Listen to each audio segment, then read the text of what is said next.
Chapter 80. How dare you refuse this gift? Affected by the violent genes in his bloodline, the black dragon let out an angry growl. In fact, what made him angry was not the gray centaur's refusal, but because he heard the gray centaur muttering that he was inferior to the red dragon. Damn it! Even the famous red dragon in the history of the second epoch, Congudius, was still hiding in some corner and eating vegetables at his age. The black dragon was enraged. The sound of the hurricane rang in their ears. The tall and strong leader of the gray centaur looked sideways and saw a ray of light sweeping out from behind Caesar. The centaur could not react in time and only had time to raise his spear in an attempt to block the attack. However, something pressed down on his head. Plop!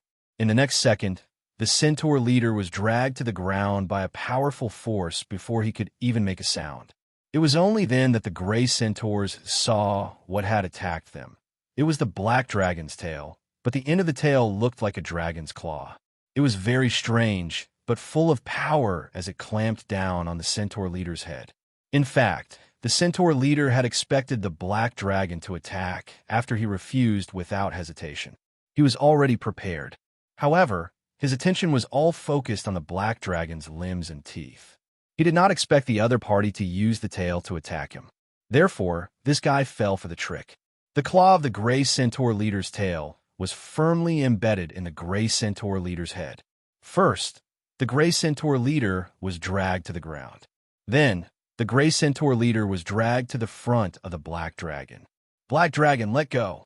The other gray centaurs instinctively raised their weapons, stomped their front hooves, and shouted angrily. They all arched their backs and prepared to charge at the black dragon. You could try.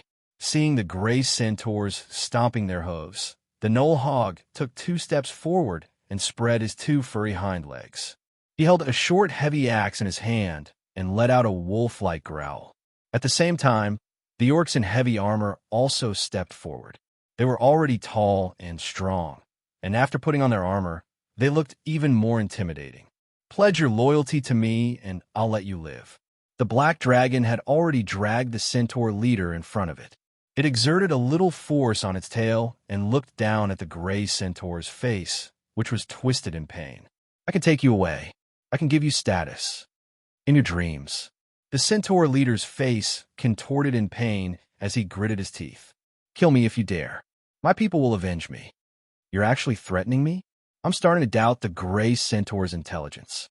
Do you think I don't dare? Caesar looked at him in confusion. He did not expect that the retarded characters in the bard's poems actually existed. What gave you such an illusion?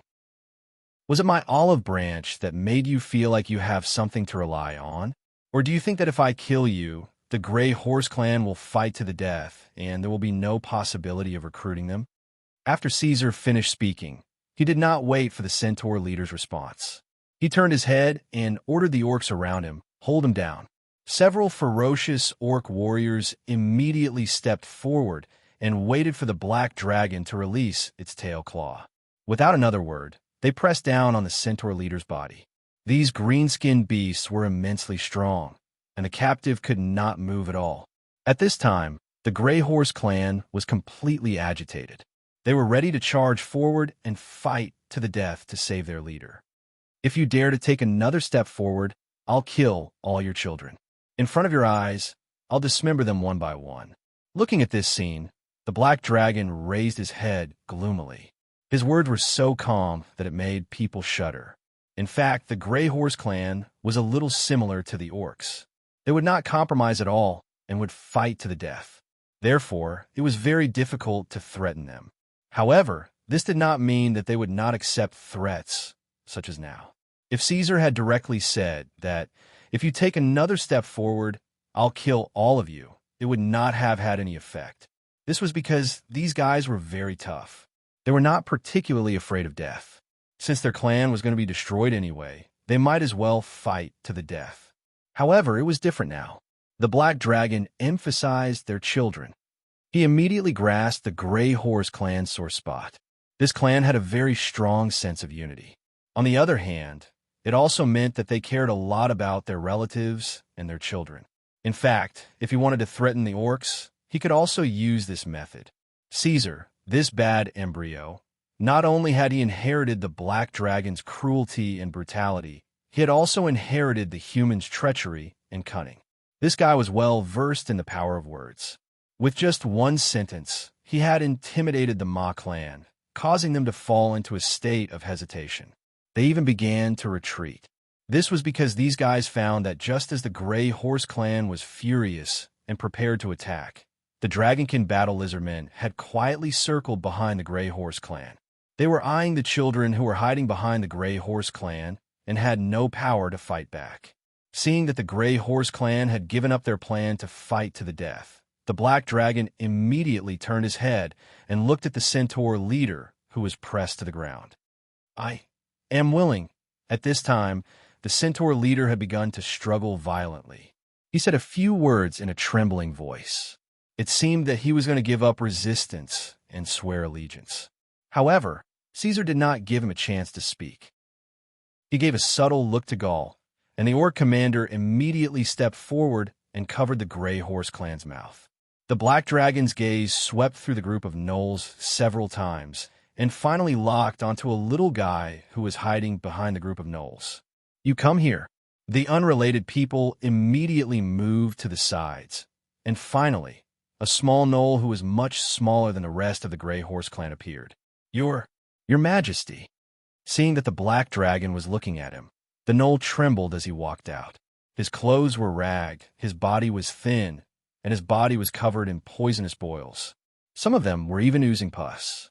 This guy was currently the weakest of the gnolls. From the looks of it, it would probably become food for the other gnolls in less than 2 days. "Eat him," the Black Dragon ordered the weakest gnoll. He pointed at the Grey Horse clan's leader who was pressed to the ground, unable to move or make a sound. After hearing this, the cowardly and cruel gnoll did not hesitate at all. He howled excitedly and eagerly walked up. Normally, he would not be able to eat such delicious food. The high-quality food was always eaten by Hog first, and when the leader finished eating, the other gnolls would fight over it. At the lowest level of the clan, gnolls like him could only eat bones to fill their stomachs. The gnoll roared and pounced, but because it was too thin and weak, it took a lot of effort to bite through the neck of the immobile centaur leader. Blood spilled all over the ground, and a lot of it was wasted.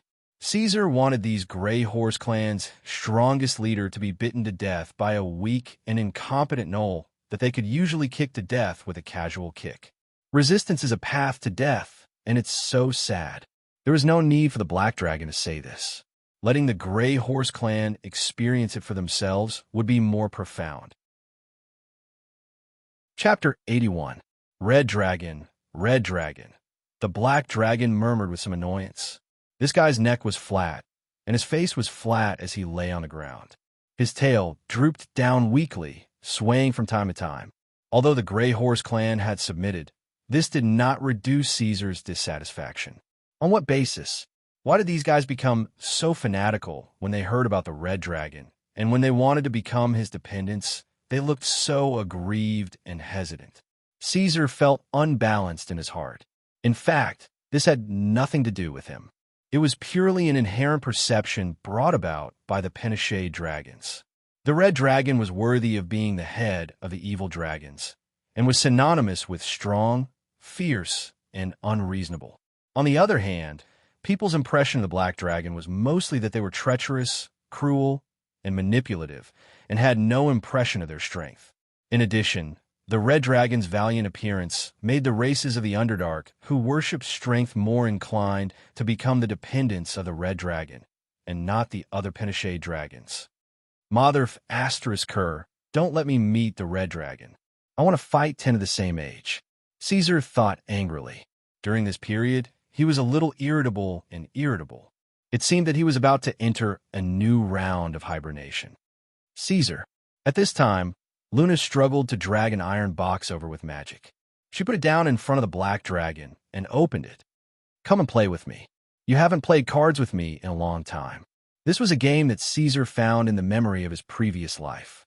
Inside the iron box, there were 60 cards that were purely hand-drawn by Luna. This was the little guy's only property. The little guy treasured this thing to death. When they were migrating before, She did not forget to beg Caesar to help her bring it. You go find Gaul or Hog. The black dragon raised his eyelids and glanced at her without interest. I'm thinking about something. I don't want to play with them. Gaul still hasn't figured out the rules. Hog stinks and always cheats. Luna's expression was full of disdain as she complained. Go find a battle lizardman. No, those guys' faces are like dead people. They don't say a word when we play. It's not fun at all. Oh, I see. The black dragon gave a perfunctory reply and didn't say anything else. Caesar, Luna found that this guy seemed to be in a bad mood, so she put the cards away with a little concern on her small face. Full of resentment, Caesar turned over and lay on his side. He supported his head with his right forelimb. You say that I'm not stronger than the red dragon of the same year? Those damned bastards, even though they know this fact, they are still willing to blindly follow the red dragon. Are they crazy? The black dragon cursed. If every tribe is as difficult to deal with as the Gray clan, without the restrictions of the contract, even if I can suppress all the tribes in the Underdark by force, it will definitely leave a hidden injury. Sooner or later, there will be trouble. In fact, the problem with the red dragon was just Caesar's momentary imbalance and complaint. This was the real reason why he was worried. The black dragon was worried that if he kept using force to subdue them, sooner or later, there would be an accident, such as a rebellion. You think that this problem won't happen with the red dragon, so you feel it's unfair? Luna looked like she understood. She nodded and said matter-of-factly, because the red dragon looks fierce. You'll know when you see the red dragon. I've seen it in some pictures. Well, they look much fiercer than the other Penishade dragons. Although they may not be able to beat you, the little one circled around the black dragon and looked him up and down. She touched her chin and said, but they look more mighty than you, so people are more willing to follow them. Are you serious? Caesar suddenly raised his head and asked. He knew that it was easier for the red dragon to subdue the tribes in the Underdark than the other Penishade dragons, but he didn't expect it to be for this reason. He thought it was because of strength and breath. He also showed his strength to the Gray clan and could also breathe fire, but he didn't get the expected submission. Who would have thought that it was because of this? Of course it's true. Luna nodded seriously. Caesar, I know you're a little different from the other black dragon, but the fact that the black dragon doesn't look as intimidating as the red dragon can't be changed. So, hurry up and play with me. As she said that, the little one became excited again. She was very playful. Actually, I have a way. The muscles on Caesar's face twitched. Just because of this, the Gray clan would be more willing to follow the red dragon. Even the other clans in the Underdark were like this. He felt that his strength and wisdom were insulted, and his worldview was reshaped. He thought that the tribes in the Underdark were fierce and cruel, and that they would recognize a powerful ruler and choose to pursue greater power. In the end, he found that it wasn't the case at all. To put it bluntly, damn, these guys, they actually looked at the face. All right. The black dragon muttered. Such a simple and arrogant reason actually made him struggle for a while. You've thought it through? Can you play with me now? Seeing that Caesar seemed to have accepted his fate, Luna was secretly happy for some reason. She flapped her little wings and flew around the black dragon. No. The black dragon thought for a while, then shook his head. Help me find Gaul and Hog. I'm a little sleepy. I'll go to sleep after I've explained everything. He didn't mean sleep in the usual sense, but hibernation. Dragons in their infancy stage would usually sleep for a long time. Although Caesar was much more active than other dragon whelps, he could not completely reverse this law. It was estimated that he would have to sleep for at least 3 months to a year this time. You're in charge of opening up another habitat, Hog. When the leader of the Gnolls and the current leader of the Orcs arrived, Caesar began to make arrangements. Bring the cubs of the gray horses there and keep them in captivity. But be careful, make sure that these cubs are kept alive. From now on, the Orcs don't need to hunt anymore. Leave everything to the gray horses, Gaul. When Hog nodded, Caesar turned his gaze to the Orcs and said, the gray horses have always been ruled by the strong. But now we want to change this situation. No matter how strong you are, it's not as important as being obedient. From now on, we'll let the obedient rule over the disobedient. When necessary, the Stone Crow clan can help the obedient gray horses to suppress the disobedient ones. Black Dragon spoke slowly because the orcs weren't very intelligent. They needed some time to understand. When Gar nodded to show that he fully understood, Caesar withdrew his gaze and added, "You can give some privileges to those who follow you. You can give them time to rest, hunt less, or even not hunt. You can also give them a chance to see their children. But for the disobedient ones, give them the harshest treatment. But don't kill them. Let the gray horses destroy their own line of defense. Garland, if you're not sure how to do these things and what the scale is, you could discuss it with Hog." As he spoke, the Black Dragon glanced at the Knoll leader. "You won't disappoint me. Don't worry, Your Majesty." Hog bared his teeth and promised. He couldn't help but feel a little happy because he found that his performance during this time wasn't in vain. He gradually took the leading position among the Black Dragon's followers. "All right, don't worry about the battle lizardmen. They have other tasks. Let them search for traces of other dragon clans." Other than that, Caesar marked a few points on the ground and told them the location of his new nest where he was going to sleep. "If you find any serious problems, you can come here to wake me up when necessary." After everything was done, Caesar nodded in satisfaction and flapped his wings to leave. He went to his new nest in the underground world and prepared to sleep. Since the races in the Underdark relied on appearance to judge whether they liked or disliked someone and whether they wanted to follow someone, well, Caesar happened to have a perfect template in his mind. He could show these guys what the embodiment of power was. Chapter 82. The speed at which Caesar fell asleep was beyond imagination. Almost as soon as he crawled into the nest and closed his eyes, Caesar instantly fell into a deep slumber. Rumbling snores immediately came out from the Black Dragon's nose. However, unlike the deep slumber of other dragons, this guy could still feel his own existence even after he fell asleep. It was a very strange state. His consciousness could not be said to be very clear, but he was not in a trance either. He could still maintain his thoughts. This was the benefit of the autonomous control unit. So Caesar began to transform his own body in his deep slumber. Appearance was only one aspect. In comparison, he still paid more attention to combat power and applicability. He focused on modifying and strengthening these aspects. The first thing to cut was the neck. The slender and long necks of Iradia's Penishade dragons, and even all dragons, were hated by Caesar. Dragons were not giraffes. Why would they need such long necks? Not only were they ugly, but they were also very vulnerable. The body structure of Iradia's dragons was like this. Their neck and head accounted for 1/3 of their body length, and their tail accounted for another 1/3. The real main torso also only accounted for 1/3. Such a harmonious proportion made Caesar wonder if Tiamat had lost her mind when she created the Penishade dragons. However, the metal dragons and even the legendary dragons were also like this.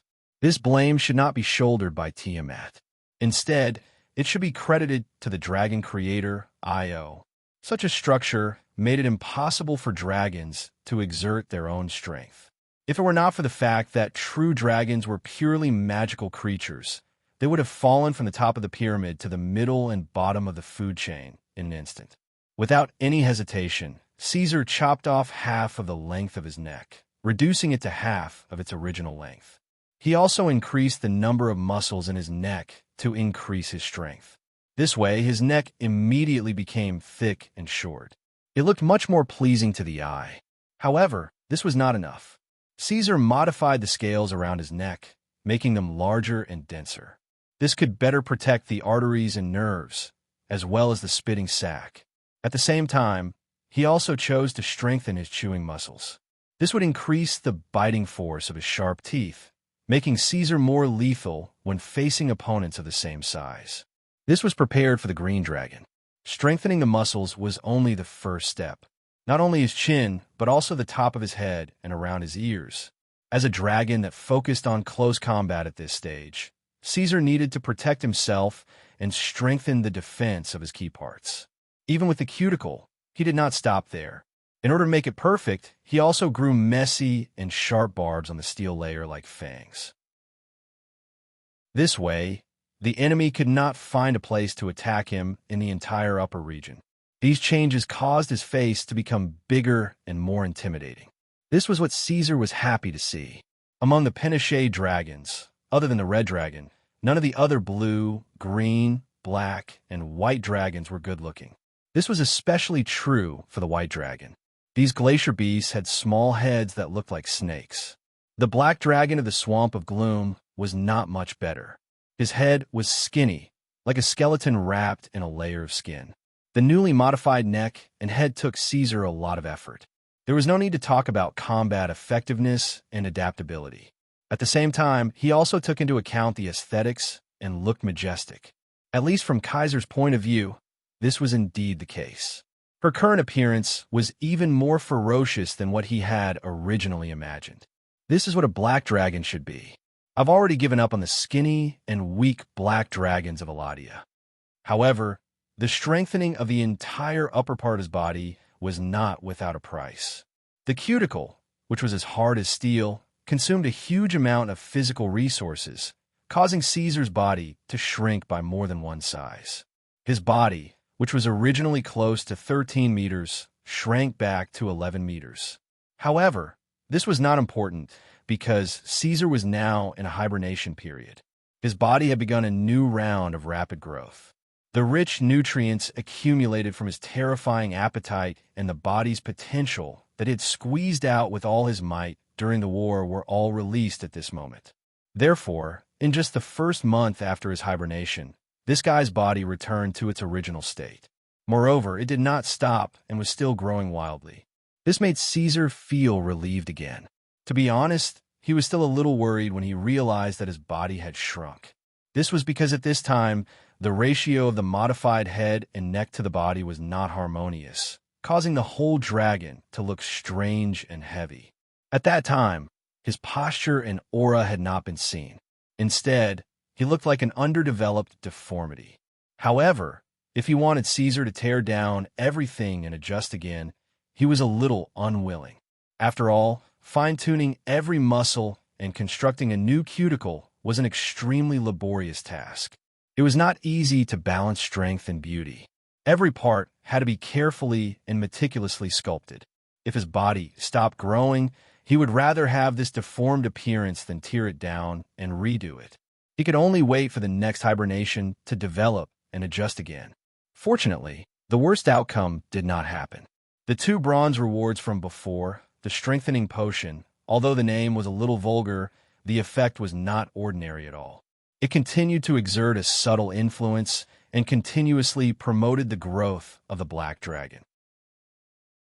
Therefore, after resting for 2 months and waiting for his body to grow to 15 meters, Caesar began a new round of adjustments. Iradia's black dragon was an amphibious creature, sometimes entering the sea. Therefore, the hooked toes of the black dragon were connected by webbing. In order to better move in the water and adjust their direction, the upper edge of their tail also had fins that extended all the way to the end. Now, Caesar wanted to cut off all these webbing and fins. He did not need these things. Even without them, he could still move freely in the water. Moreover, these things reminded him of fish. When he thought of fish, Caesar would think of the rotten fish in the swamp nest, and then the taste of the maggot-ridden, stinky fish. Well, that thing actually tasted good, but Caesar really did not want to eat it anymore. He could not stand it. Well, he did not want to eat any more soil. The body modification after that was relatively simple. Because he had undergone genetic strengthening, his body was much stronger than the other black dragons. Therefore, this step was so easy that it could almost be omitted. The model was already set. He only needed to strengthen the muscles on top of the original foundation to make the body and head more coordinated. Of course, the bones also needed to be enlarged and thickened. The bones of the black dragon were much, much smaller than the bones of the blue dragon and the red dragon. This also needed to be strengthened. At some of the necessary joints, Caesar added some keratin and thorns, and the torso modification was completed. There was nothing to modify the huge wings. In fact, Caesar did not dare to touch this place because this was a dragon wing that had evolved on its own. He was worried that it would affect the vital practicality. Once modified, it would be difficult for him to fly in the future. Therefore, before he obtained other flight methods, Caesar felt that it was better not to touch this place for the time being. Finally, he did some simple color adjustments to finish up. He changed the scales that had originally turned dark gray to a metallic black. At the same time, he also adjusted the color of his pupils, changing the ordinary yellow jade pupils to a frightening dark red. It took him 5 months to complete such a huge project. His body, which had already grown to 16 meters, was now still at 12 meters. His physique was more than twice as strong. His body length remained the same, but it did not mean that his combat power did not increase. Because of the assessment of the auxiliary device, Caesar could clearly see the increase in his comprehensive value. Comprehensive Combat Ability Assessment, 279, 331. This round of sleep had made his value grow by nearly 40. At the same time, Caesar's suppression ability, similar to Draconic Aura, had begun to take shape. Although his body had stopped growing, this guy did not choose to wake up immediately. Instead, he entered a deeper sleep. Because the scale of this modification was huge, his body needed some time to adapt and adjust. He also needed to restrain himself and wait. Chapter 83. This time, he slept for quite a long time. It was not until the 10th month that Caesar fully woke up. He shook off the dust on his body and walked out of the dark nest. This guy had slightly changed the bone structure of his hind limbs and strengthened his muscles, so that when necessary, he could walk on his hind legs like a humanoid creature. After leaving the nest, Caesar immediately lifted his forelimbs off the ground and tried to stand up straight. Walking upright was not something that could be done overnight, and there might be problems. After all, he was still a beginner in body modification and needed to be constantly adjusted. Fortunately, there were no problems this time. Although it was a bit jerky, Caesar was still able to really stand up and complete the action of moving forward. As a result, he saw Luna pacing back and forth outside the nest. The little guy was still the closest to Caesar. She could not talk to Gaul, Hog, or even the gray centaur, so just like last time, she simply stayed near Caesar's nest. She often ran in to see how her black dragon was doing, and sometimes helped the black dragon clean up the filth on his body. Of course, Luna also noticed the black dragon who had woken up and walked out of the nest. She glanced at him and immediately pointed at him and shouted, "Die, die, die, die, wings of death?" It can't be, Caesar thought. In the end, he did not completely transform his body according to the expected template. His priority was to consider combat and applicability. In the end, the result of the body modification may be even fiercer than the wings of death. Although Luna had drawn the wings of death according to Caesar's description, how could she associate it with at a glance? Damn pervert. Caught off guard, Luna spat, closed her eyes, and flapped her wings and ran away. Caesar. He was a little confused. He looked down at his body, paused, and then suddenly realized, because he was trying to walk on his 2 feet, the black dragon's whole body stood up, causing something to be exposed from his cloaca. He was still unaware that his crotch was feeling the warmth of the breeze. Awkwardly lowering his body, Caesar landed on all fours again. Dragons never cared about this and had no concept of shame in this regard. His younger brother, Garin, would often walk his bird in broad daylight. His existence affected the concept. Influenced by the dragon's cognition, Caesar, who could not wear clothes usually, had forgotten about this after a long time. You're developing quite quickly. He quickly put it away. After that, Black Dragon shamelessly praised himself. Caesar did not take the little interlude to heart. He quickly got back on track, spreading his wings that had become even larger and tougher as he returned to the residence of his kin. Even though Caesar was still far away, the Stone Crow clan's people had already sensed the great pressure coming from Caesar's body. When Caesar approached them, the Stone Crow clan's people didn't even recognize him. They all took up their weapons, as if they were facing a great enemy. On the other hand, the battle lizard men outside the Stone Crow clan were the first to recognize their master. They were trembling with fear, but were extremely excited. Saliva dripped from their mouths as they wagged their tails and quickly ran to Caesar's side. The battle lizardmen's enthusiasm even made Caesar suspicious. He suspected that these dragon lizard men did not recognize him at all. They just instinctively chose to submit when they saw a stronger dragon. "Master, Caesar?" Gaul asked tentatively.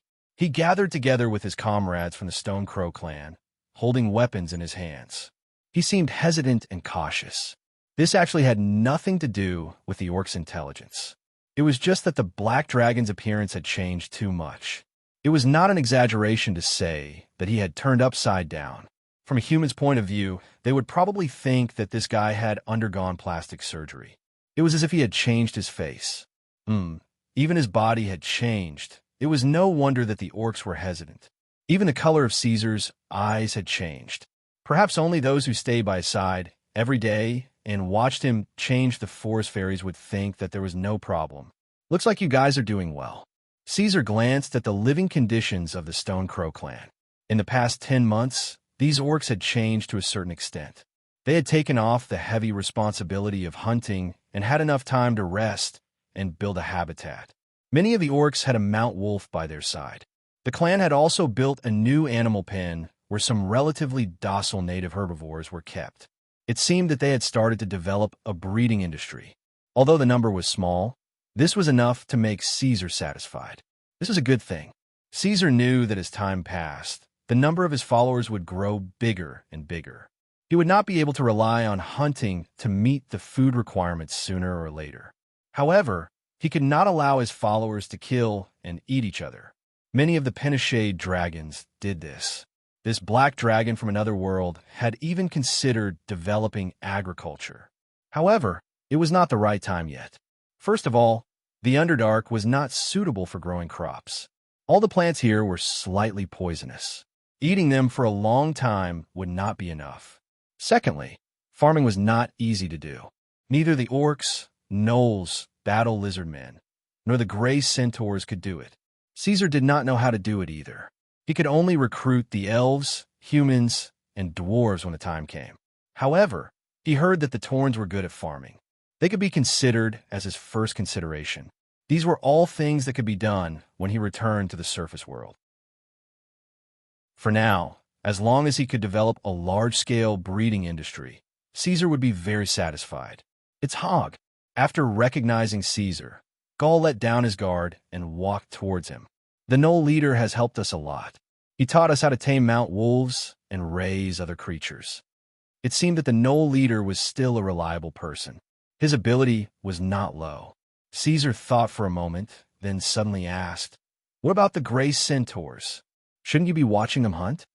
"According to your arrangements, 6 months after you fell asleep, the gray centaurs became quite obedient, my lord." Gaul explained, "Now we don't need to be fully armed to watch them. We only need to send a few soldiers to monitor them. Moreover, the gray centaurs' newborns will be sent to Hog soon. They won't dare to disobey us anymore." Stupid. Caesar was not happy. Instead, he cursed at the ground in a low voice. He forgot to mention this. If the gray centaurs had newborns, they should be raised by themselves for a period of time. After they developed enough feelings, Hog would take over. Otherwise, the gray centaurs would miss the newborns that were separated at birth. However, the feelings would not last long. "Where's Hog? Take me there," the black dragon said. Thus, under Gaul's lead, Caesar came to another hidden habitat opened up by the gnolls. "Your Majesty." When Hog saw the orc next to Caesar, he immediately confirmed the identity of the black dragon. He came forward and knelt on one knee. "You are unique. Forgive the gnolls for their lack of vocabulary." Even Hog could not find many complimentary words at this time. However, he was right. Caesar's current appearance was unique among all the dragons in Iradia. Hog could not describe Caesar's current appearance. The thick layer of armor, the sharp barbs, the thick and moderately long neck all showed the black dragon's unparalleled strength. There was no need to mention the ferocious face and horns. Those were the most ferocious parts of the black dragon. They could bring an overwhelming visual impact to any creature. Although it stood out from the masses and had a strange appearance, the black dragon carried a majestic beauty and exuded an unparalleled sense of power. Even the jack-o'-lanterns, with their ugly aesthetic standards, could see that. Hogg was somewhat glad that he made the right choice. At the critical moment of the enemy, he did not immediately betray the black dragon and choose the green dragon. Instead, he stood firmly on the black dragon's side and was eventually transferred to the Underdark.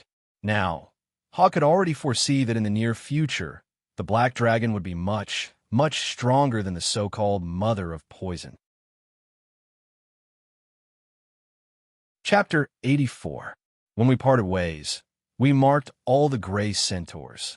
Hogg pointed at the gray centaur infants that were kept in the Knoll clan and said, when the gray centaurs on the other side made a request, and the orcs agreed, we would find the children they wanted to see, blindfold them, and bring them to the Stone Crow clan. In order to prevent the gray centaurs from rebelling, we could not let them know the location of these infants. There were some small twists and turns along the way, so we even changed the location once. Hogg spoke methodically, but his face was expressionless.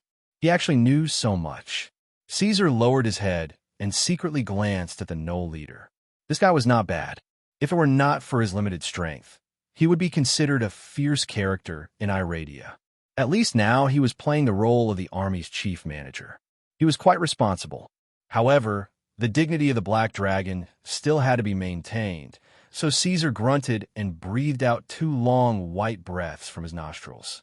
He said in a low voice, "But you still have a problem." Hogg turned around and saw the Black Dragon's serious face. In fact, Caesar was very serious even when he was not doing anything. He lowered his head and said, "Please forgive the Knoll for being slow, Your Majesty. I don't quite understand. The Gray Centaurs do care a lot about their relatives, but that feeling did not come without reason." Caesar sighed. They need to spend time with their children and raise them for a period of time before they develop feelings for them. It is not something they are born with. However, as a Knoll, it is normal that you do not understand these things. Caesar continued. The Gray Centaurs reach adulthood at 7 years old. In the future, the Gray Centaurs will give birth to newborns on their own. After 3 years, you will take over. Hogg thought for a moment and nodded. Understood. After that, Caesar had the idea of patrolling the territory. He first looked at the 2 settlements, and then went to the Gray Centaurs' hunting grounds. He only returned at lunchtime. As a dragon who was cautious to a certain extent, and at the same time, a person with a strategy game plot, Caesar wanted a rear base. Just like a pirate ship floating in the sea, it also needed an absolute safe haven. This mysterious and unknown underworld was perfect for his needs. In fact, the location of the magic node that connected Iradia and Iradia was not very good. It was located in an abandoned city in Therengobi. To the north was the Green Capital, and to the south was the Northern Human Alliance. If he really wanted to take root here and rebuild the abandoned city, he would be stuck in the middle of the 2 cities and be attacked from both sides.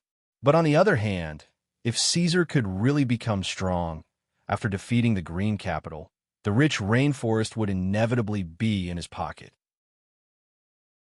This way, the Black Dragon would have a vast strategic depth and could constantly absorb various resources and clans to strengthen himself.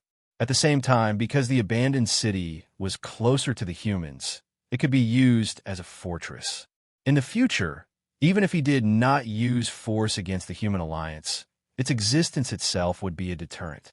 He could constantly exert influence on the humans in a subtle way. At the same time, because of the geographical location, it was easy to trade with the northern countries and exchange many materials and resources that could not be produced in the territory. After that, I will find a way to split the Northern Alliance and establish a pseudo-regime colony. Force is the foundation, but I can use culture, industry, and economy to invade. After that, well, I am thinking too far ahead. Looking at the distance, the Black Dragon almost stepped on a beast man because he was not paying attention. He immediately woke up from his deep thoughts. This was only the beginning. He had to destroy the Green Capital first. It was mealtime, and there were many beastmen coming and going in the resting area. They had slaughtered a large, ferocious wolverine, which was more than 7 meters long and was known for its fearlessness. It actually dared to attack the resting area of the Stone Crow clan. so was beheaded by the fearless beastmen. After discovering that Caesar had awakened, Old Cash immediately started a fire and chased 2 large gluttonous pigs from the beast pen. After roasting them, he sent them to the black dragon. "Caesar, you liar, you are not a true dragon at all, are you? Look, you have revealed your true form now." Luna had returned at some point, and she was making a lot of noise around the black dragon's head. In fact, she had spent most of her time beside the black dragon, watching Caesar change little by little. She did not feel much about the changes in the black dragon. However, when Caesar really woke up and moved his body again, the huge difference from the original impression was still a little unacceptable to the little girl. "Naughty," said Caesar, who was chewing on the roasted pig with his mouth full of oil. He did not bother with the little girl who was nagging. Although Caesar's current image was completely different from that of a 5-color black dragon, no one could deny that this was a dragon. His appearance was probably even more realistic than a real dragon. After the black dragon finished eating, and Beastman came up to report, "Sir, there are many unusual creatures in the south of the resting area, and they are approaching our location. Is something going to happen?" The beastmen who were resting near the resting area heard this, and they all got up to look for armor and weapons. "It's okay, let them come." Caesar smiled. In the entire north of the Underdark, there was nothing that could pose a threat to him. It was like this in the past, and it was even more so now. The black dragon had enough confidence.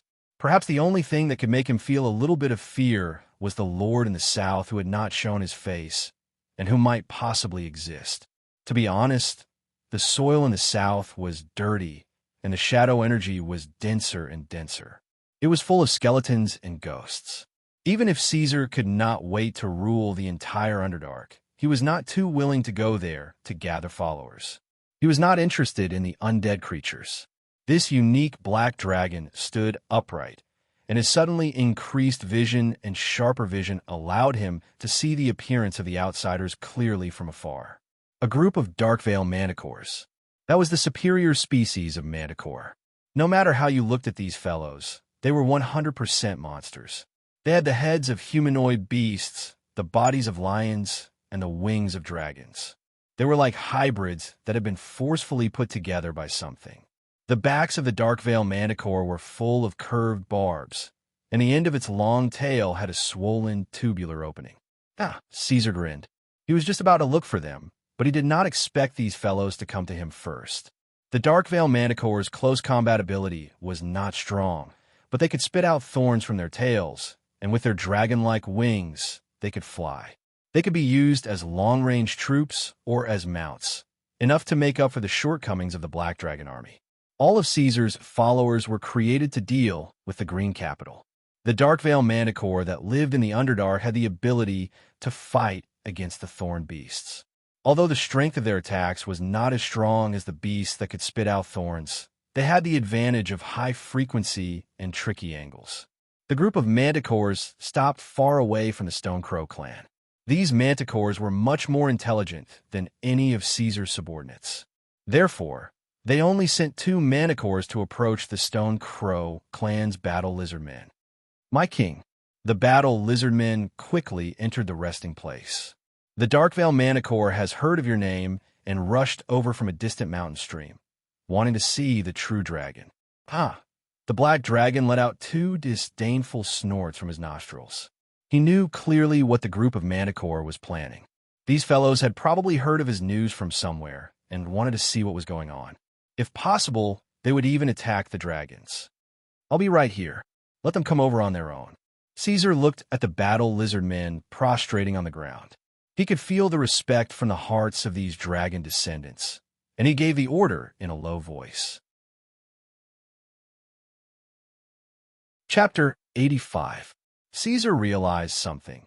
The more intelligent a creature was, the more expressive their faces would be. He had never seen such expressions on the faces of beastmen, gnolls, or even the battle lizardmen. After seeing the black dragon, the humanoid manticores widened their eyes and mouths, drooling unknowingly. They were so shocked that it took them a while to react. Thinking about it, this expression was quite cute. But when it came from these manticores, it wasn't cute at all. It was just ugly.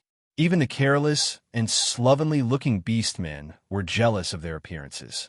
It was easy to imagine how terrifying the faces of these dark mantle manticores were.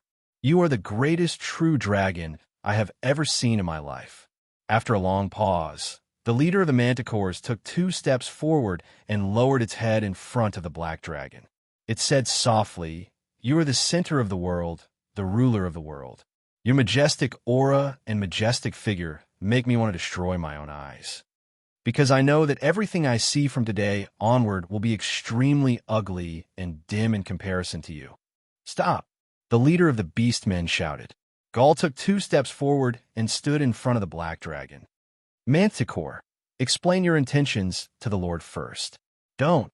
Caesar stopped the rude beastman. "Let continue." He liked to hear it. Incomparable, inviolable. However, after the beastman's interruption, the leader of the manticores couldn't continue. It smacked its lips and spat out a few words, but didn't know how to continue. "Your wisdom is beyond my imagination, your majesty." At this time, the leader of the gnolls, Hog, came to Caesar's side and stared at the manticores. "But please forgive me for reminding you that there is a saying among the gnolls: manticores, bones, and lies." Hog showed hostility. It was obvious that the gnolls didn't have a good impression of the manticores. "Please don't mix us with those shameful races on the surface. We are the dark manticores, your majesty."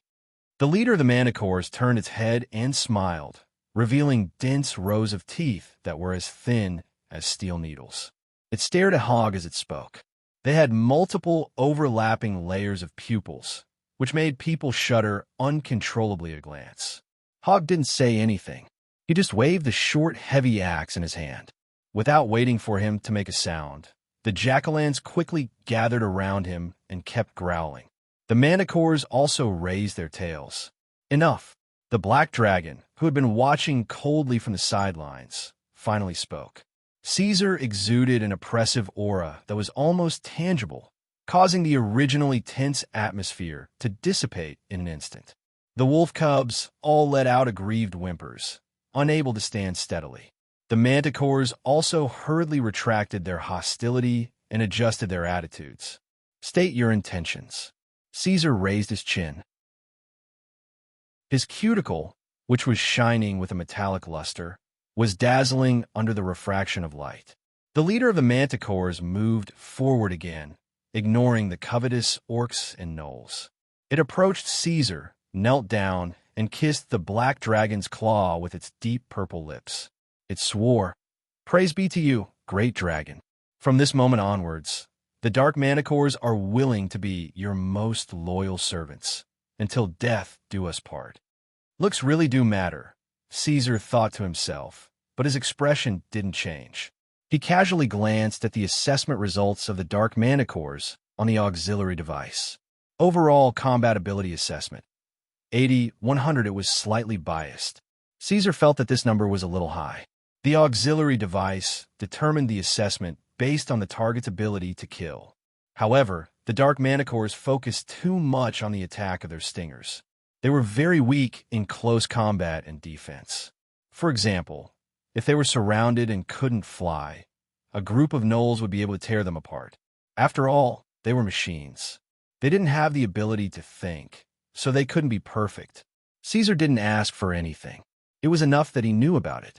Caesar nodded, indicating that he understood.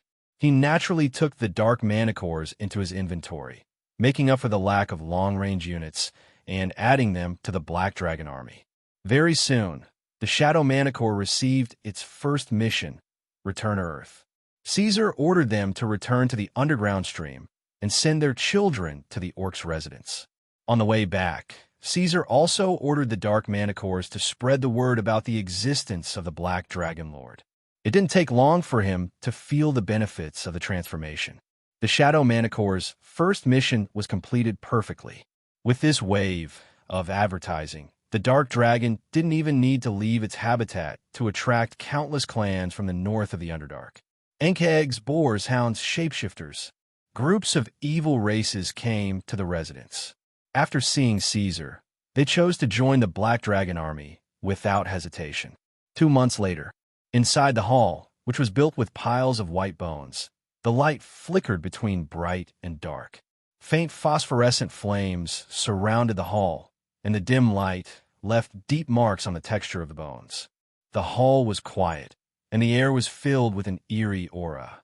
Nijindro looked at the unintelligent skeletons wandering outside the palace. His bony fingers tapped lightly on the throne. After a while, he lowered his head and said to the lich kneeling on the ground, "Are you sure?" "I'm sure, my lord." The lich lowered his head and replied in a hoarse voice, "It has many family members. The skeletons I sent couldn't get close, but I saw its figure from afar. It shouldn't be wrong. So it really is a dragon." The Black Knight, Nijindro, let out a hoarse and unpleasant laugh. He then turned his head to the corner of his shadows and said, "I didn't expect it to be your kin. Is that so?" A disdainful sneer came from the shadows. The lich and wraiths under the throne lowered their heads even more. Accompanied by the flickering phosphorescent flames, a living creature walked out of the darkness. Dragon. This dragon looked somewhat similar to the Iradia black dragon. They were both black and ferocious, but there were many differences. It had a slender and clearly segmented body. The horns on the top of its head were like winding fish hooks. It had a pair of emerald green eyes, small and pitch-black teeth, and long, dancing tentacles on its tail. "But I've already killed all my kin." Its voice was like honey dipped in poison. It was loud, pleasant, and sweet. A calamity dragon. As a rare true dragon, the ecology of a calamity dragon was completely different from that of a metal dragon. It was even very different from the evil Pinochet dragons. The mothers who gave birth to them didn't care about their own children at all, and as soon as the calamity dragons were born, they would fall into endless internal strife, fighting against their own siblings to the death until all the other fledglings were killed. The deity this kind of dragon worshipped was also different. It wasn't the mother of evil dragons, Tiamat, but rather the night dragon Pharazir. It was the master of all corruption, withering, and undead creatures. From this, one could see the evil nature of a calamity dragon. People often put the name of black dragons as the ones who conspired with the undead, but this statement was wrong. In fact, the calamity dragons were the true dragons that were the most enthusiastic about working with the undead. It was just that they were very few in number in Aladia, so they weren't very famous and didn't cause any waves. But there was one in this place. Chapter 86. If that guy is really a dragon, then it means that it's an outsider from the surface world. The calamity dragon bared its needle-like fangs and calmly said, "It will open a passage for us to leave. Are we going to fight it? That guy seems to have already unified the North. Defeat it, kill it."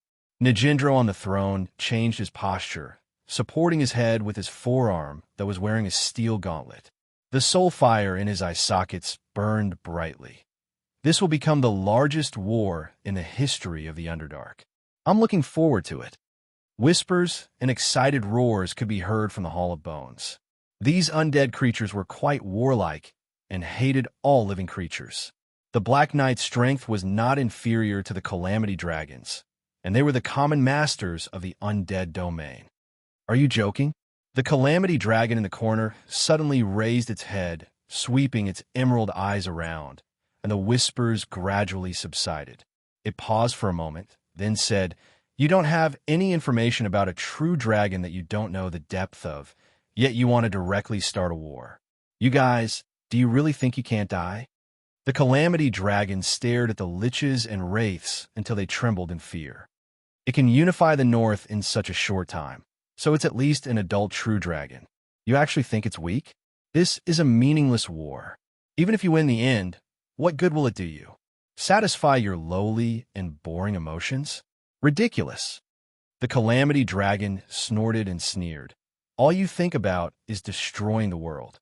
Don't you know that once the world is destroyed, who will provide you with life, energy, and bones? The reason why I didn't let you fight in the North is because of this. Do you still not understand now? Stupid pig. Towards the end, the Calamity Dragon couldn't help but curse, as if it expected better from them. After a harsh reprimand, The liches and wraiths all prostrated themselves on the ground, respectfully not daring to make sound. Even the Black Knight awkwardly rubbed his nose, only to find that his nose had already disappeared many years ago. He could only helplessly turn his face away. Then what do you plan to do? The flames in Najindro's eye sockets flickered with annoyance. Once again, he discovered that he was being suppressed by the Calamity Dragon. However, this couldn't be blamed on him. The Black Knight wasn't very intelligent, and as an undead, his knowledge in many aspects wasn't as complete as a dragon's. Since it would gather dependence in the Underdark, it should be a 5-color dragon. The Calamity Dragon thought for a bit, then muttered to itself, "We've only just received the news, and it's already unified the North. This speed is unimaginable. It's probably that red dragon. As long as it was the red dragon, things would be easier." Kate Angora thought. Most evil creatures were in awe of the red dragon, but she wasn't. The perspective of a Calamity Dragon was always different from others.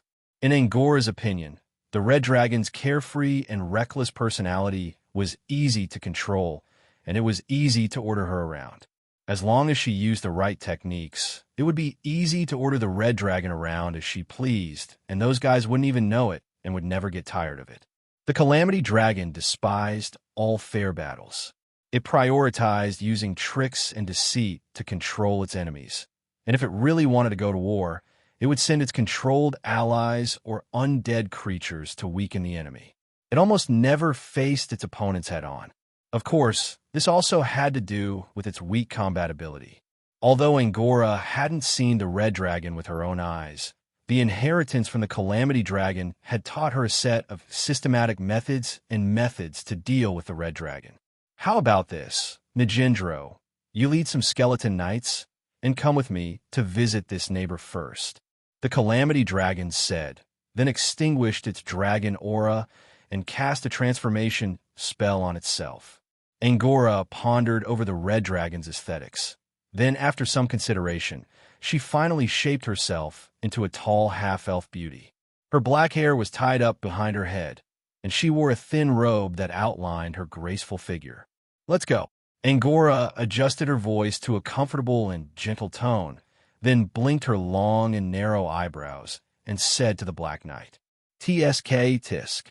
Najindro stepped down from the throne, then looked up and down at the Calamity Dragon in human form and smacked his lips. We didn't have this kind of treatment before. The spectral skeletal horses neighed, and the group left the undead domain. It's only been a year. Gazing at the boundless gloomy sky, Caesar's scarlet eyes flickered as he spoke with a slight sigh. This progress is far beyond my imagination. The knoll behind the black dragon revealed himself and said, "Your power has conquered many clans, and the entire north is under your wings, your majesty. But their fighting power is worrying, and they have no order. They're like a sheet of loose sand, and they need time to settle down." Caesar turned around and asked, "Hog, how's the exploration of the southern region?" "We've only found the undead." Hog lowered his head and said, "The evil clans that grew up there have all migrated to the south. As you expected, it seems that there is a lord there, and they don't want the news of the great true dragon to spread. In fact, during this time, many ghosts and skeletons had entered the north and spied on the black dragon's various residences, trying to find some information, but Caesar didn't give them a chance. He guessed that the other party should be something like a lich or a death knight. Otherwise, there wouldn't be so many undead in the south. However, that guy's strength should be limited. Otherwise, as a powerful lord born and raised here, he would have already unified the Underdark and wouldn't give the Black Dragon a chance to take advantage of. Your Majesty, these clans are all gathered here, and there's constant friction between them. Moreover, before they joined, many of them were already in a state of hostility. If this continues, these guys will fight sooner or later." Hog continued, "Even though the evil races in the Underdark had submitted to the Black Dragon, it was still difficult for them to change their ferocious nature. It was almost impossible for them to develop in peace. These guys were born to kill. Now that the situation was getting worse, if Caesar didn't do anything, a war might break out between his subordinates. He had to divert the conflict. Caesar thought that since the lords in the south were cowering and unwilling to show up, he might as well start a war first. Firstly, he could divert the internal conflict. And secondly, these subordinates he had just gathered really did need to be baptized in the flames of war, to be tempered and refined in preparation for their future invasion of the surface world. Just as Great Lord Black Dragon was thinking about starting a war, he suddenly received a report from the Shadow Manticore, saying that the Lord of the Undead Domain had come to visit. Chapter 87. A place without shadow elements really doesn't smell good. When Ungra stepped into the northern domain, the smell of wet grass and soil assaulted her nostrils. The surrounding air was calm and still, and the shadow elements were as weak as a pool of stagnant water, making her uncomfortable. For a long time, Ungra was adapting to her human body. She sniffed and raised her head. Even if the light in the Underdark was extremely weak, it still made the disaster dragon feel disgusted. Soon, she received permission to have an audience, and under the guidance of the Shadow Manticore, they passed through countless clans. Ungra keenly noticed that these evil races had obviously not been subdued for long, and the smell of chaos and blood was everywhere. It really is a red dragon, the disaster dragon thought. Along the way, she found that the other party had many dependents and many powerful subordinates. The other chromatic dragons would never be able to do this in such a short time. Even the demonic hound, a monster with half inferno bloodline, could be seen under that guy's subordinates. It could be seen that these evil races were willing to be its claws and fangs. If they were oppressed, they would have already banded together to resist. This meant that this guy was not only a red dragon, but also a relatively outstanding red dragon. Ungra withdrew her draconic aura, and at the same time did not emit any aura of a true dragon. She did not say a word as she looked forward in silence. In the eyes of dragons, emitting draconic aura in the territory of other true dragons was tantamount to declaring war. The disaster dragon did not want to be misunderstood by the reckless red dragon. She felt that so far, the two sides had not reached the point where they should start a war. Ungra turned into her human form. In the eyes of dragons, the disaster dragon was too dark and dirty. Apart from the black dragon, no other true dragon would think that she was a beautiful dragon. So, she might as well choose a humanoid form that she could control. After all, dragons had a unique sense of beauty for all living things. The Black Knight and his skeleton knights did not think so much. They only looked around to judge the fighting ability of the other party. The undead creatures' minds were constantly burning with the flames of hatred. If not for the fact that they were outnumbered, they would have drawn their swords when they saw so many living creatures. When the disaster dragon and the Black Knight were led to the Black Dragon Lord's habitat, Caesar was already waiting in the nest. "Good day, outsiders from the south. Welcome, please have a seat." Of course, this was just a polite greeting. Although it was called the Black Dragon's Nest, it was actually a cave dug by Caesar. There was no place for people to sit. To the clans of the Underdark, you're an outsider. The Black Knight, the Black Knight, subconsciously sesses. First, he saw the sharp and thick claws, then the strong muscles, the shiny scales, and the thick, steel-like cuticle that was as dark as black smoke. Finally, he saw the head that was full of visual impact. Is this a dragon? That terrifying body shape was simply like a layer of armor. Was this a red dragon with a black skin, a black dragon with a split tail, or some other uncommon dragon species? Nagendro's skull, which had lived peacefully for centuries, suddenly felt some pain. He turned his neck subconsciously and looked at Angora. As a result, the Calamity Dragon was also dumbfounded. Still, she was an adult dragon after all, and the visual impact did not affect Angora's thoughts. She quickly reacted, holding back all the exclamations that were about to come out of her mouth. Instead, the half-elf girl simply bowed in a ladylike manner. "Greetings, powerful northern liege." The atmosphere was quite harmonious. Caesar looked at the woman in front of him, and then glanced at the Black Knight's soul fire.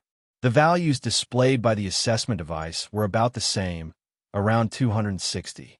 He did not know which one was the real master of the undead domain. Caesar wanted to ask, but felt that it was a little low class. After thinking about it, he decided not to answer and just awkwardly waited for the other party to speak first. Since they were the ones who came to visit him, there must be something they wanted to talk about, right? Angora waited for a while and found that the air was getting quieter and quieter. The dragon's eyes were drifting, staring at the dome of the nest. It seemed that he was already thinking about something else. She felt that this could not go on, so she took the initiative to say, "Lord of the North, we rushed here from the distant south just to take the liberty of asking you, where did you come from?" "Oh, Iradia has a magic node. I open a passage that connects the ground to the Underdark." The black dragon smacked his lips and said, "How about it? Do you want to leave? I can take you with me. But the prerequisite is that you must swear allegiance." Angora and the Black Knight both choked. This guy, is he really a red dragon in black? The Calamity Dragon thought that perhaps only the red dragon would be so straightforward and speak without thinking. In fact, Caesar could not be blamed for this. During this period of time, he had already gotten used to the routine of having his underlings kowtow to him as soon as his dragon body shook. In the beginning, Caesar would still politely ask about his origin and so on. Later on, he found that it was purely superfluous and was too lazy to talk nonsense. Ever since he had adjusted his body, the process of gathering subordinates had become meet, clan exclaim, clan question, clan pledge allegiance. Next, what he said before was actually just a formality, but when the Calamity Dragon asked, he immediately said it out loud. Angora was stunned for less than 2 seconds. Then the half-elf's delicate face immediately showed a pitiful expression. She took 2 steps forward and said, "Of course I am willing to swear allegiance to you, great dragon. As long as you agree to take me away, I am willing to give you everything I have." She half knelt in front of Caesar, not hiding her exquisite figure at all. Her emerald eyes stared straight at the strong black dragon. "Including myself." Intentionally or unintentionally, the Calamity Dragon added this sentence, then silently complained in its mind, "But not including my treasures." The first thing she did after entering the lair was to size up Caesar, and when she found that he was indeed a true dragon, her eyes immediately drifted and looked around the black dragon's lair. The result was to Angora's disappointment. She found that this dragon was so poor that it made her hair stand on end. There was nothing in the lair except for some rocks and some ferns. In the eyes of a true dragon, wealth was more important than strength. A poor true dragon would be despised by any true dragon, not to mention that the other party was already an adult. "Including yourself?" Caesar repeated her words with interest. He looked up and down at the girl kneeling in front of him. He could not help but admit that from a human's point of view, she was indeed a rare beauty. Her figure was also very good and very seductive. The black dragon did not have any enhanced senses, so until now he had not discovered that the beauty in front of him was actually a dragon. He only felt that the half-elf standing next to these undead skeleton knights was a little out of place. Before he could ask about the other party's identity, he found that his tail was moving strangely. His thick and short neck did not restrict his movements. Caesar turned his head back, only to find that the fairy Luna was desperately wagging her tail. When she saw that he had turned his head, she said angrily, "You stinky guy, don't talk to her, don't talk to her, don't. Chapter 88. Luna looked up at the black dragon's big head that was sticking close to her. Her face was slightly pale because she was using all her strength to shake Caesar's tail. There was a cute blush on her face. She was just throwing a tantrum, but when she saw the serious look in the black dragon's eyes, she choked and said softly, "Caesar, that person," coincidentally, many battle lizard men had entered the lair. As the sky was getting dark, these loyal dragon servants who were not good with words came to add torches to the black dragon's lair. This distracted the attention of the Calamity, WYRM, and the Black Knight so much that they did not hear what the Northern Lord was saying to the little thing behind him. In the end, Caesar nodded slightly, turned his head, and glanced at the cautious battle lizard men. These guys were even more reserved than usual, and were intentionally or unintentionally avoiding the half-elf beauty in the lair. Caesar paused for a moment, looking thoughtful. When the Calamity WRM saw the little thing that suddenly appeared behind the black dragon's back, her long and narrow eyebrows furrowed. But soon, before the Northern Lord turned his head, her face quickly returned to its usual delicate and beautiful appearance. "My apologies." Caesar took the little thing on his back with one claw and pushed her to the front. He smiled and said, "Please allow me to introduce her to everyone. This is Luna, the child of the forest from the surface world." Angora was stunned by the Northern Lord's way of doing things. He then squeezed out a smile and did not say anything, quietly sizing up the huge black dragon. From this action alone, it could be seen that this was a black dragon that did not play by the rules. In a meeting of this level, under normal circumstances, it was absolutely impossible for outsiders to interrupt. That would be a great provocation to the Northern Lord's dignity. This was even more so in the eyes of the violent Penishade dragons. Once they were angered, it would lead to terrible consequences. However, not only was the Northern Lord not angry, he even held the frail forest fairy in the palm of his hand, taking advantage of the opportunity to introduce her to the visitors. He appeared to be amiable and didn't care about the opinions of these visitors at all. It was a sign of extreme confidence. Even if his tone was gentle, Angora knew that the Northern Liege had firmly held the initiative from the moment they entered. Though his words were harmonious and his tone was calm, he was completely acting as if he was in a superior position. This was a sign of extreme confidence. The Calamity dragon hesitated. Although the black dragon was strong enough to move her heart, she didn't feel any fluctuations of magic power from this true dragon, so she couldn't determine just how strong he was. But how did Black Dragon determine who was stronger and who was weaker? Why was it so confident? While he pondered, he suddenly realized that the Northern Lord had been staring at him for some time. His bright red eyes made Angora's hair stand on end, and he could not sit still. Had he been discovered? He glanced at the smiling black dragon and asked bitterly, "I wonder, when do you plan to leave the Dark Zone?" After thinking about it again and again, the Calamity Dragon didn't reveal his true identity in the end. Angora was well versed in the essence of transformation magic. In terms of this magic ability, this adult Calamity Dragon was probably more powerful than some old dragons. Not only could she do it perfectly without any flaws, but the suppression of her own strength after casting it wasn't as exaggerated as that of ordinary dragons. She still had 80% of the ability of her original form, which was a sign of extremely high attainment. Therefore, Angora was confident that there was no possibility of his disguise being seen through. The other party was testing him. Angora thought that the black dragon must have noticed some unusual details and became suspicious of his identity. But he didn't have any proof, so he could only use some indirect methods to test him and observe his reaction. With that thought, the Calamity Dragon's uneasy thoughts gradually calmed down, and she looked calm. Before the Northern Liege could answer, the Black Knight Nijindro, who had been silent all this time, suddenly interrupted. "Please forgive me, true dragon." The undead bowed and said dryly, "Since I've decided to leave with you, I must first return to inform my followers. Although the power of liches and wraiths is weak, they can still play a big role in the future." Caesar glanced at them. Although the undead knights led by Nijindro were all huge in size, most of their bodies were hollow and had no flesh. They wore heavy black armor and relied on soul energy to move. This meant that they weren't afraid of physical pain and torture and were very fearless warriors. "Go," Caesar told the Black Knight. The other party bowed again and looked at Angora. "You can go." The half-elf beauty repeated the Northern Liege's words and stood beside the huge black dragon, saying, "I want to stay here." The flames in the Black Knight's eye sockets flickered, but he didn't say anything. He nodded, summoned the skeleton horse, and led the undead knights away. "They are true warriors," Angora said after the undead disappeared from sight. "You shouldn't have let them go. The undead aren't afraid of the true dragon's majesty. After confirming the identity of the enemy, they will soon come back and start a war." This was a reminder. "Is that so?" Caesar didn't bat an eyelid.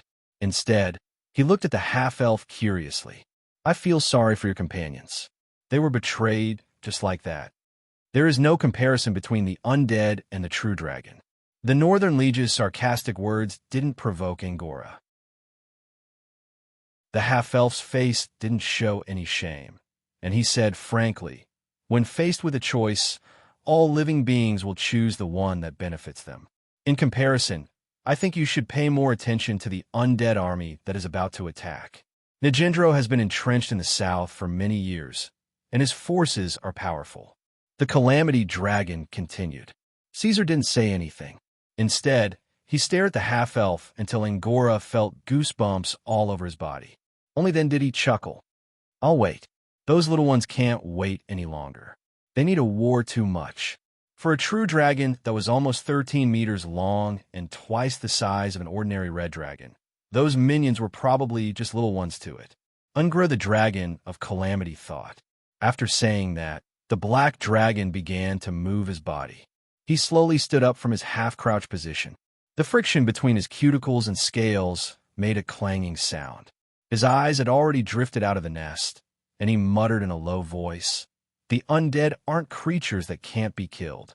After watching the half-elf's graceful figure disappear from sight, Luna shouted to Caesar, "Caesar, you've changed.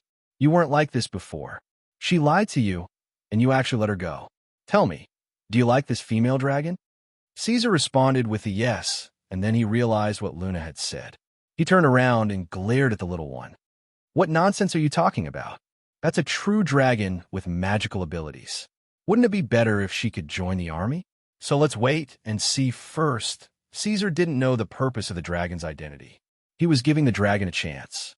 However, if the dragon thought that he was so easy to fool and wanted to fool him, something that no one wanted to see would happen in the end. Chapter 89. Only undead creatures could rule over other undead creatures. Therefore, in the final analysis, the Black Knight, Nijindro, was the true master of the undead domain. His appearance was just like his title. His whole body was covered in armor that was as dark as black smoke.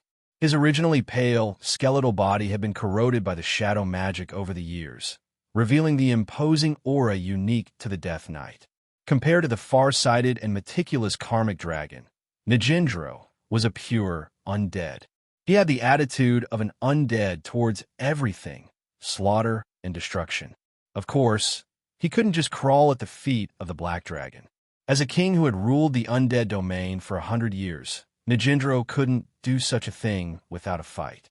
The way of thinking of the undead was completely different from the living creatures of the Underdark.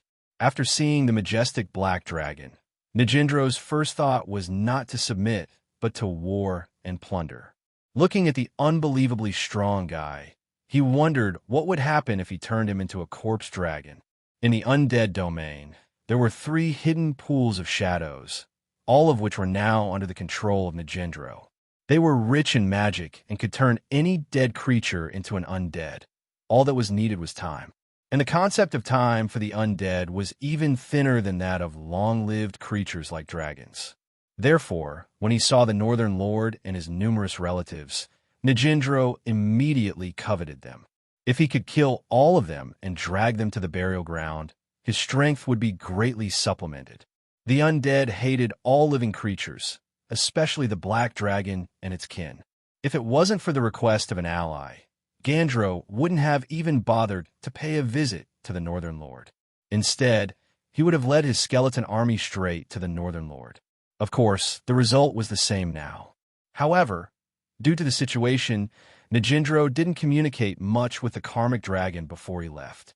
Therefore, he didn't know what the dragon was thinking and whether it had really submitted. He only needed one glance to know that it would follow the black dragon. After thinking about it, Nijindro didn't ask too much. After all, Angora was restricted by the alliance. No matter what, that guy couldn't directly attack the undead. Nijindro just had to focus on dealing with the black dragon.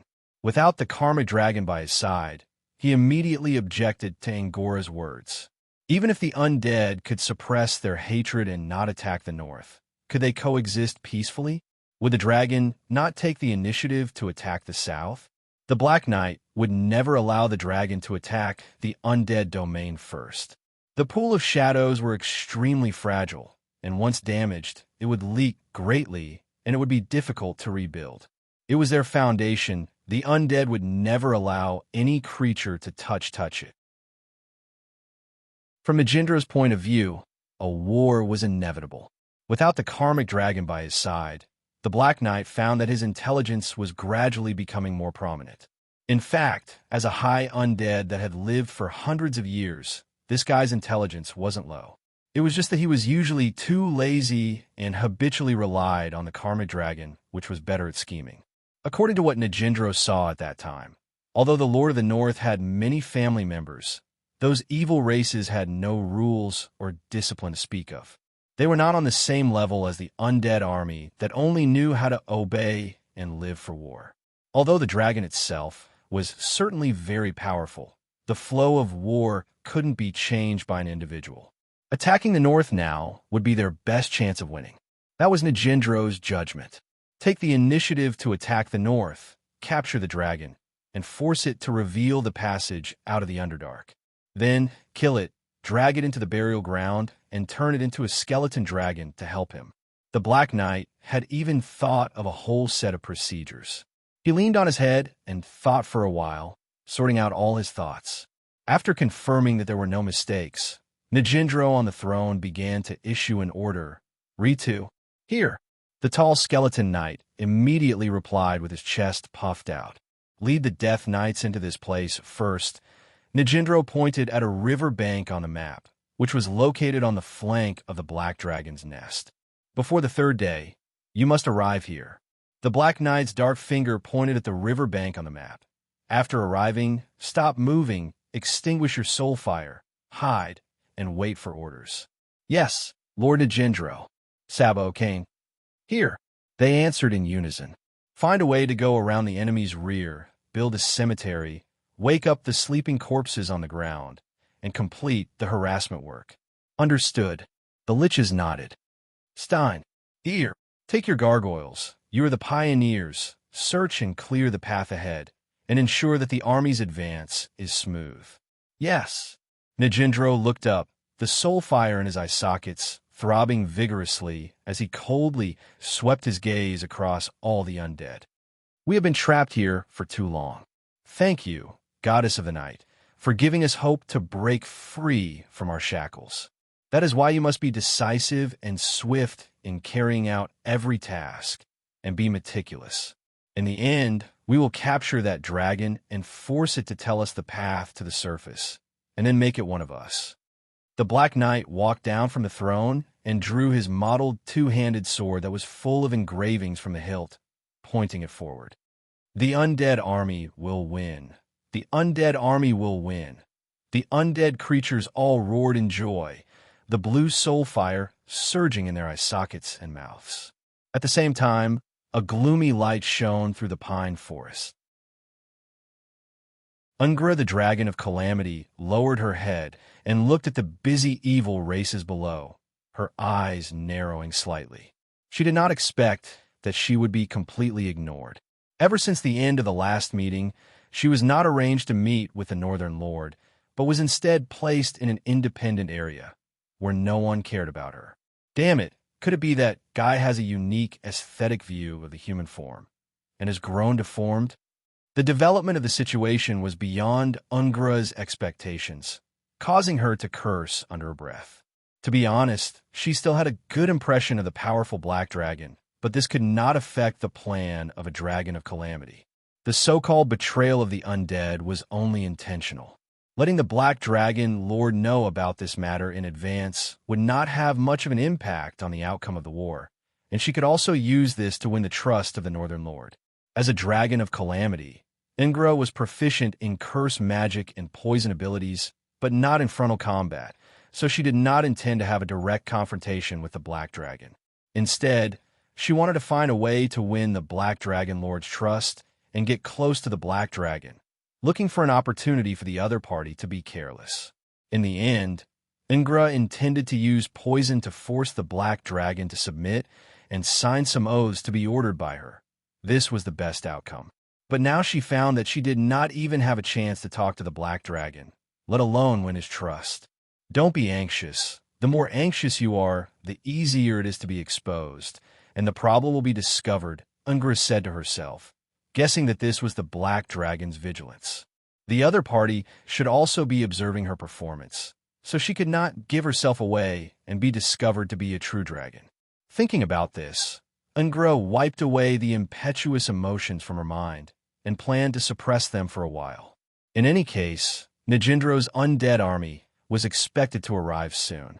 At that time, she could cooperate with the Black Knight's undead army, find an opportunity and cooperate with the Black Dragon from both inside and outside, and capture the Black Dragon.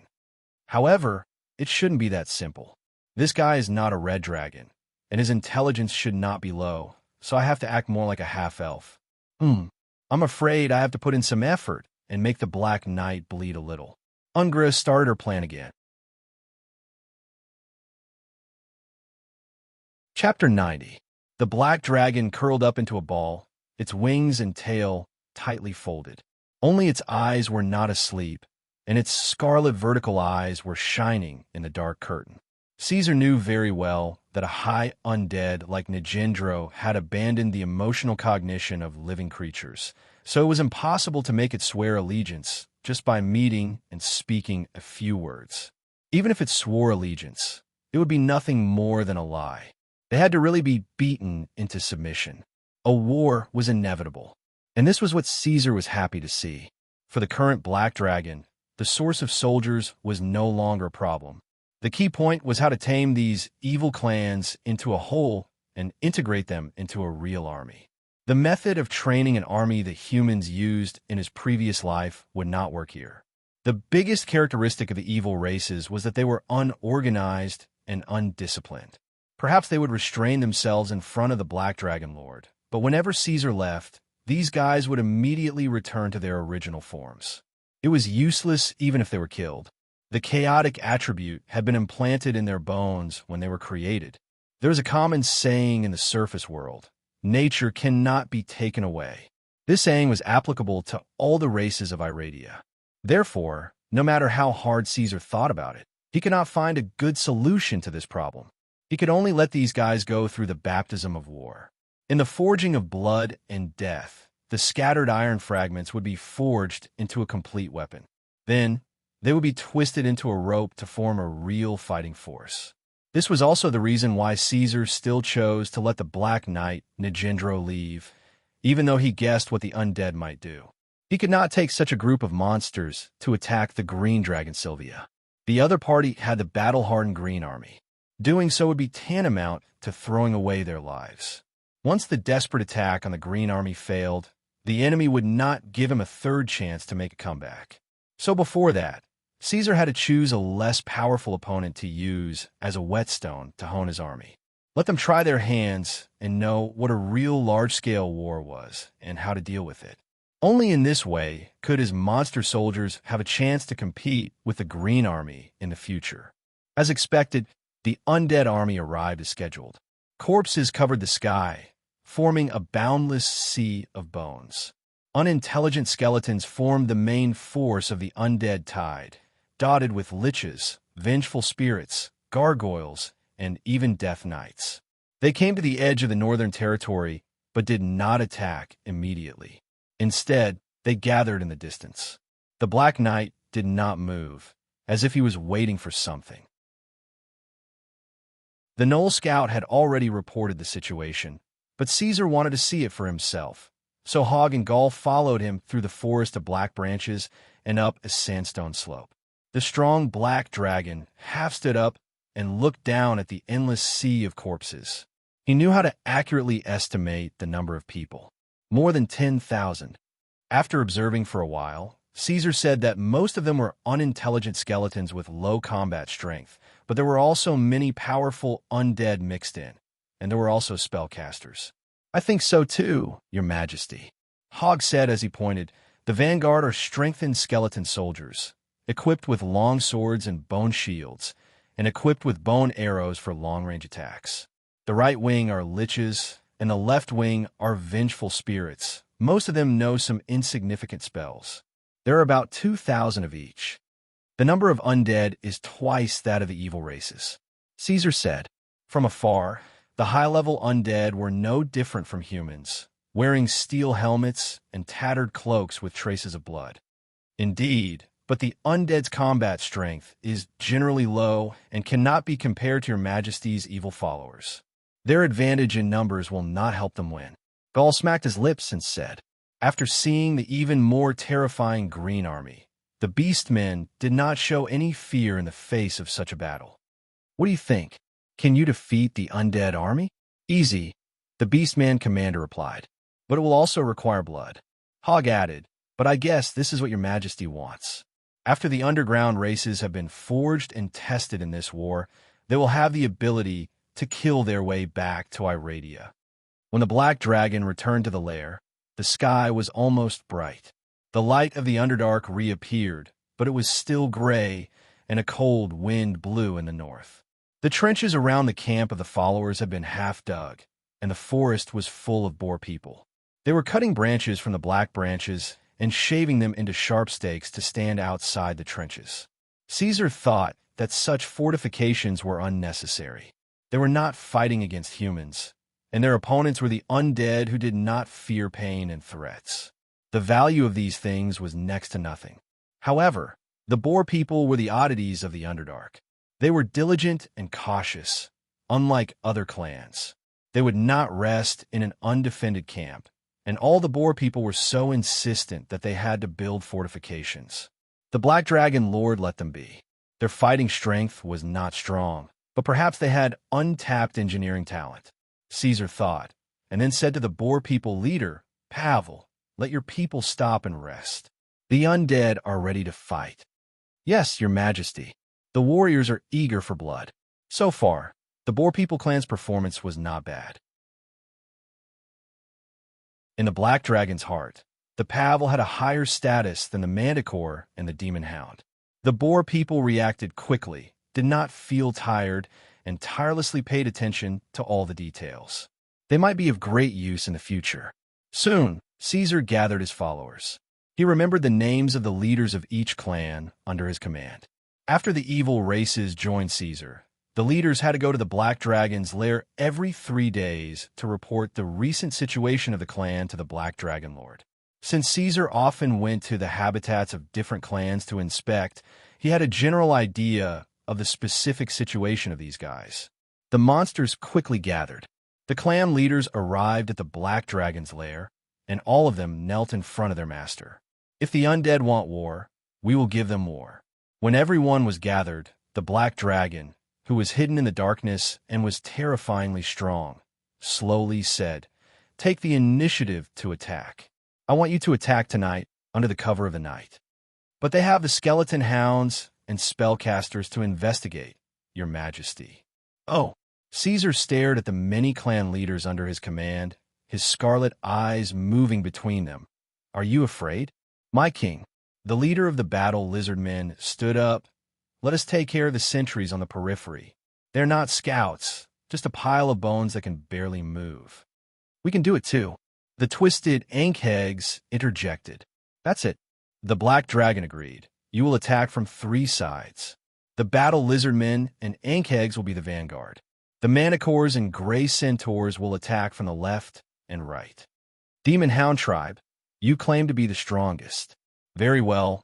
The most difficult task will be handed to you.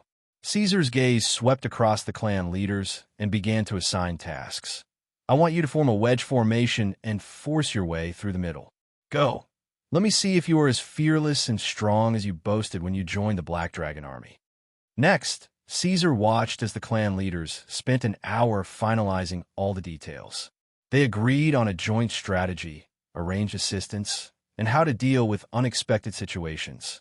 During the process, the Black Dragon remained silent. He wanted to see how far these guys could go with their intelligence. In the end, the clan leaders left with their orders and waited for the dark mantle to descend. Chapter 91. Under the night sky, Caesar silently crouched on the high ground and looked down. He opened his mouth like a crocodile, revealing dense and thick teeth. Luna took a sharpened short branch and shuttled it back and forth in Black Dragon's mouth, helping him pick his teeth. Are you really going to let them come by themselves? There are so many undead. Those monsters may not necessarily win. The little one whispered as she moved between Black Dragon's upper and lower jaw. Newly gathered forces have to go through the baptism of war. They can't be trained like an army, so I can't let them kill each other, right? Caesar squinted his eyes in satisfaction. Dragons only needed to vibrate their throat to speak clearly. If you wait any longer, I'll definitely make a move.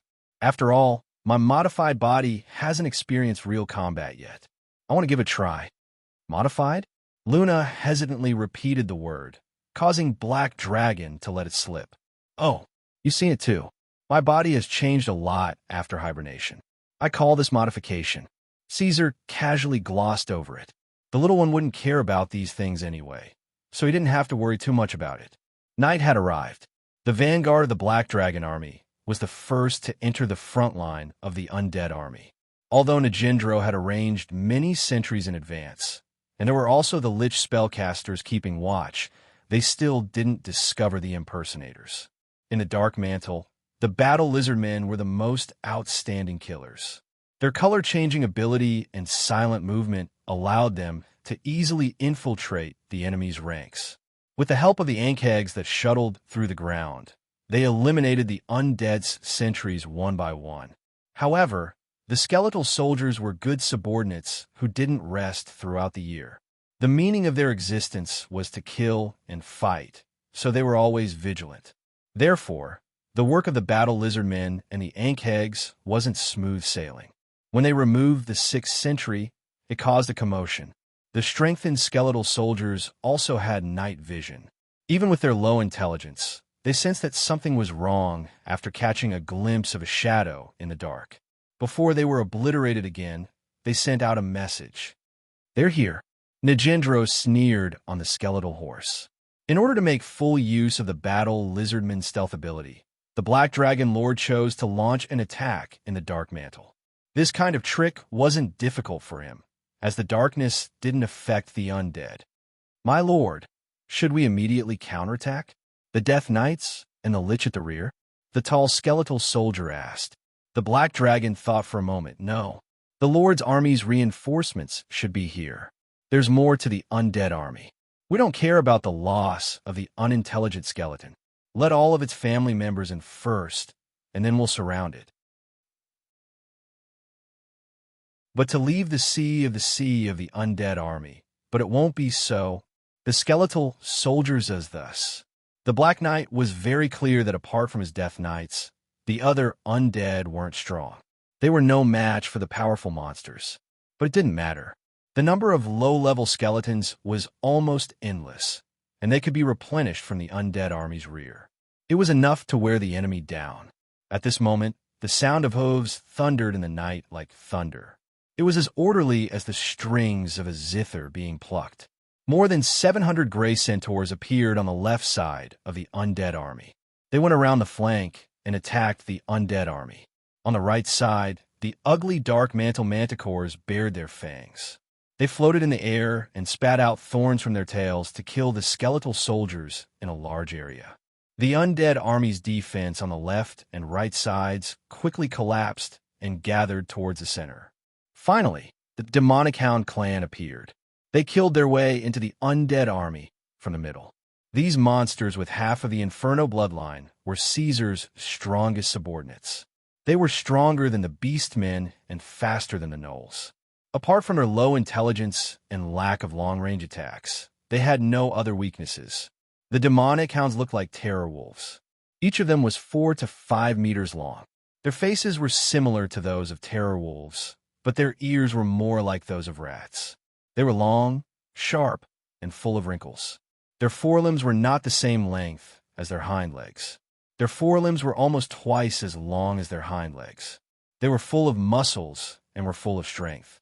Their joints could twist like a human's arm and attack from multiple angles.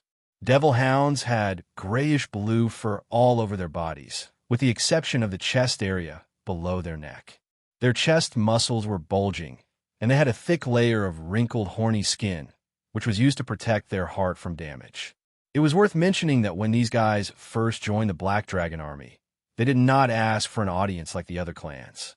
Instead, they killed their way over. They practically braved the attacks of the battle lizard men, wild boar men, and manticores, and forced their way to the front of the Black Dragon. Several clans working together could not stop them. One could imagine how powerful these guys were. It was only after they met the Black Dragon that the Demonic Hound clan chose to pledge their loyalty. However, later on, Caesar was annoyed by their subsequent arrangements. The Demonic Hound clan was a perfect example of the Underdark. They were reticent, had low intelligence, and had a violent temperament and a passion for killing. They could not get along with other clans at all. A small number of them were gifted and could awaken some terrifying demon-like abilities. They could strengthen themselves by devouring living things. Although there was a limit to this ability, it was still very powerful. That was why the leader of the Hound Fiend clan became the strongest member of the Black Dragon army apart from Caesar. In the evaluation of the support system, the Hound Fiend clan stats had even reached over 200. Once these Hound Fiends finished their training, they would definitely be able to fight against the Ogre tribes under the Green Dragon's command. At this time, the leader that Caesar named Nero, the Demonic Hound clan, did not have a name, leaped into the sky and grabbed a gargoyle that kept provoking them. It tore it apart in midair before it landed on the ground. It's about time. Seeing groups of monster clans appear, Nigendro nodded. Let the gargoyles gather and move to the right side of the army to deal with the manticores. The liches and vengeful spirits also adjust their positions to deal with the demonic hounds. The gray centaurs will be blocked by the strengthened skeleton soldiers, spread out first, then close in and surround them. The Black Knight gave the final order. He urged the skeleton horse and raised his longsword. Attack! The undead army will win. Soon, the sea of corpses that had been lifeless began to stir, as if a giant beast had awakened from its slumber. The sound of bones clashing against swords could be heard incessantly. The undead did not have any cowardly emotions such as fear or panic. They followed the orders of their superiors and quickly made adjustments and began to retaliate. Chapter 92. Time crawled by like a snail. Meanwhile, the Underdark that connected to the Theran Desert was in the midst of the greatest war in history. The whispers of bone and fire, the long song of blades and swords. The undead army was stationed at the shadow plains that divided the north and the south. At the moment, even the dark veil could not hide the flickering figures as ferocious monsters fought the undead creatures to the death. Nigendro is retaliating. The undead have surrounded him. Angora had appeared beside the Black Dragon, lured out of nowhere. Although the skeleton soldiers are buzzing like flies, they could still drown the giants if there are enough of them. Your kin is in danger, Your Excellency, she said worriedly. A wise move. Caesar nodded as he watched from the high ground, before turning to look at her. But I don't understand. You're a half-elf. Why would you appear in the Underdark and work with the undead creatures? It's a long story, powerful true dragon. Angora smiled bitterly. I'm willing to tell you slowly if there's a chance. But before that, I think it's best for you to deal with the threat at hand. That was when a commotion broke out at the resting ground. They saw two clans surging out, orcs and gnolls. Under the lead of Gaul and Hog, they were like a sharp blade that stabbed into the heart of the undead army, stirring the situation that was gradually becoming clear into a muddy puddle. Looks like I have enough time to listen to stories. Caesar looked at the half-elf beauty before him. Then, as you wish. Angora curtsied like a lady. Her voice was very pleasant, and there was a hint of sweetness amidst the coolness. As you said, I come from the surface world. Thousands of years ago, the Underdark had yet to be sealed. Countless monsters surged into Iradia through the Mana Nodes and fought against the orc fortress stationed at the Theran Plains. Oh, by the way, Your Excellency, may I know if the orcs are still staying at the Theran Plains? No. After 1,000 years, The plains have long since turned into a desert, and the fortress has been abandoned. Caesar replied impassively. Is that so? That's a pity. He paused for a moment before continuing. My mother was a pure elf, an archmage. She joined the war to protect the north and fought side by side with the orcs. However, the orcs betrayed her in the end. They threw her into the Underdark together with those monsters and used magical creations to block and cover the exit. I have been searching for the exit of the Underdark, but I have found nothing until you came. In fact, my mother was already pregnant at that time. However, as an elf, it was too difficult to survive in the midst of monsters. She could only seal me away, and only chose to give birth to me when she was on the verge of death many years later. Her words were half true and half false. She had secretly changed a few concepts, such as the calamity dragons being elves and the beastmen being enemies, being elves fighting alongside the beastmen. Of course, this did not scare Caesar, who already knew her true identity. Realizing that the calamity dragons were not telling the truth in the end, the black dragon felt a little regretful. He still had some hope for Angora, but the other party did not sincerely pledge allegiance to him. Caesar was disheartened. He no longer paid any attention to the sincere half-elf and turned his head to look below. He knew that when two armies met, it was not only about swords and spears, offense and defense, but also about the illusory concept of morale. This was precisely the strongest thing about the undead army. Most undead creatures did not have trash emotions such as fear and panic. They were indifferent to death, so they would always be at the peak of their strength, always full of fighting spirit. And this was precisely what his kin lacked. They were not organized, nor were they disciplined.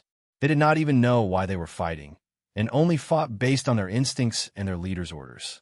If this continued, although the monsters would suffer fewer casualties than the undead, as time passed, they would sooner or later collapse and flee, giving up on fighting. Yes, don't expect too much from these guys. Even if they already knew that if they fought to the death, they would be able to obtain the fruits of victory and wipe out the undead, but they would not be able to last until that moment. Nature could not be taken away. Caesar was already mentally prepared for this. After all, his current subordinates were low-level monsters, not super war weapons like the Dragon Fang soldiers, the Yakong tribe, and the Dawn Army. It was difficult to achieve that level. Note, the Dawn Army, the army of the empire south of Iradia where the sun never sets. Among them, there were true dragons who once stepped into the bottomless abyss and fought on the demon's home ground. This event was engraved in various epics and legends, and Caesar had also heard of it.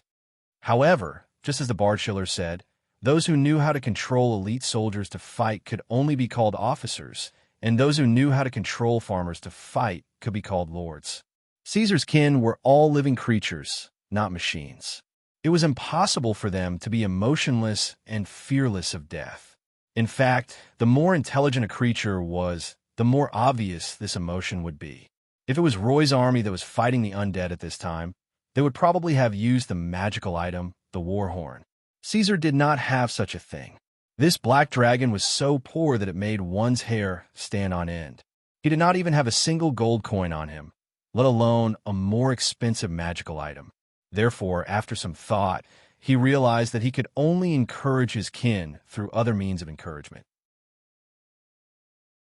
It's about time, Caesar whispered to himself. He had already achieved his goal, and if this continued, the monster clans would be defeated and flee in fear. It was time for their master to appear, and he had to let them know who they were fighting for.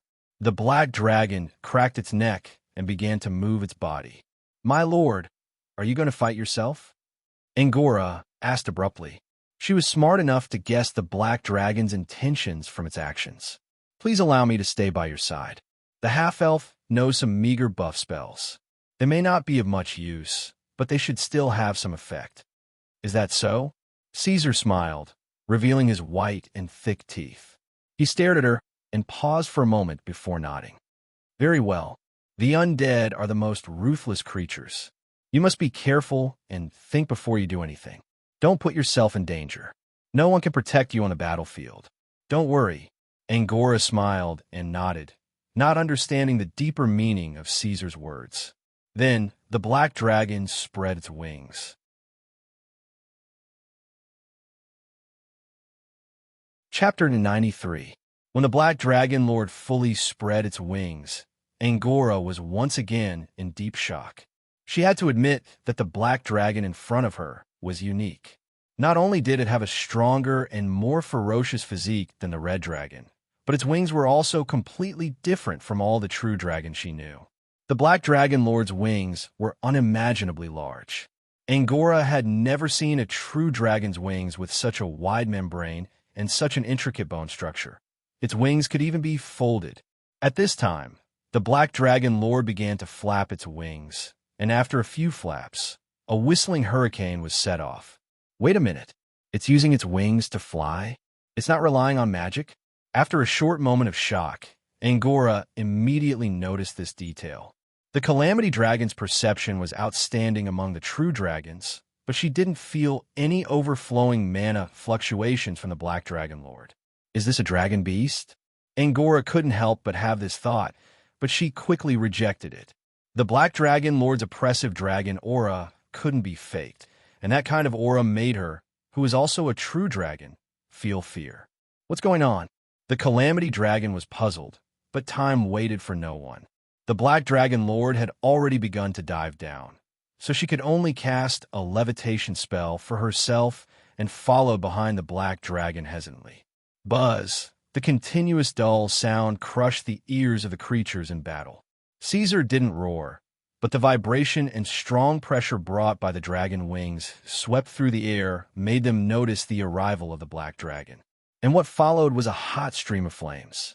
Due to the large number of undead, Caesar did not need to aim at target at all. He flew at a low altitude like a bomber, the flames in his mouth incessantly plowing through the undead army over and over again, burning everything. These bones were turned into countless charcoal, leaving behind blazing ravines. Because the opponents were the lowly skeletons and undead, Caesar didn't have to worry about them having armor-piercing arrows and armor-piercing crossbows.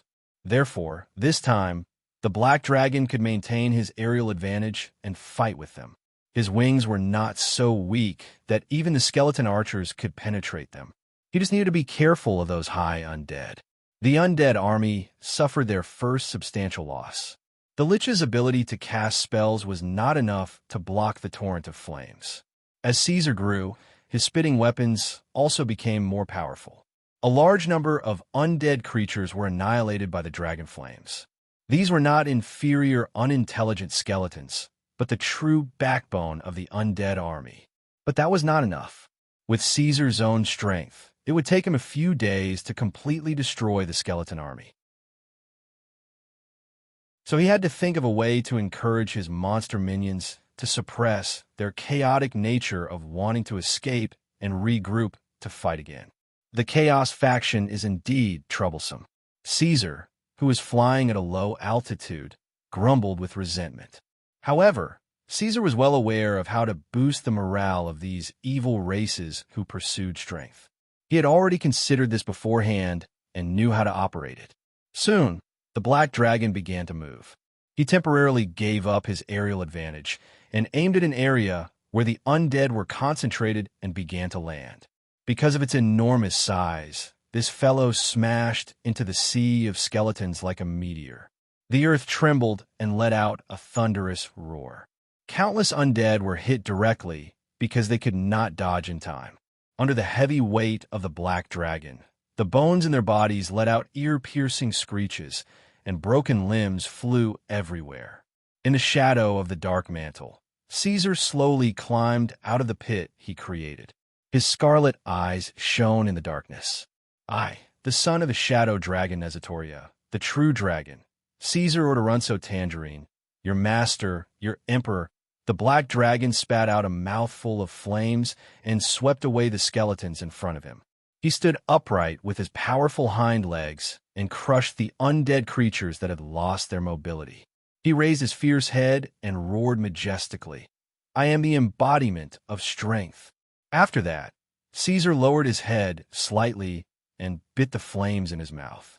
He let out a deafening roar again. Now, Black Dragon Army, crush them. Momentum was really a wonderful thing. If it were a legendary spellcaster or an old true dragon, they might be stronger than Caesar.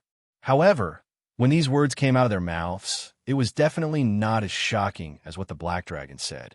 The ferocious, valiant, and majestic Black Dragon's subordinates all bared their fangs once more and let out long roars of agreement after its words were filled with power. For our king, for our master, for his majesty. Although there was no magic item, the Horn of War, the monsters were encouraged on a spiritual level. Their morale was boosted, and they were even more ferocious than when they were fighting against the skeleton army. Of course, the undead creatures did not feel anything. In the face of the roaring monsters, they were still as calm as a pool of stagnant water. Only the sound of bones moving could be heard. These undead creatures who had died once cast aside all useless emotions and only silently waved their weapons to attack. The two sides formed a sharp contrast. It's coming. The Black Knight, Nagendro, clenched his long sword. He knew that this was the time to decide the outcome of the battle. In Iradia, the confrontation between the lords of both sides was always the key to the direction of a war. His trump card, the undead knights, had been holding back and did not join the battle. They were waiting for the Black Dragon to appear. Only these high undead knights could possibly stop the Black Dragon Lord. Such an adult true dragon would be destructive to the battlefield.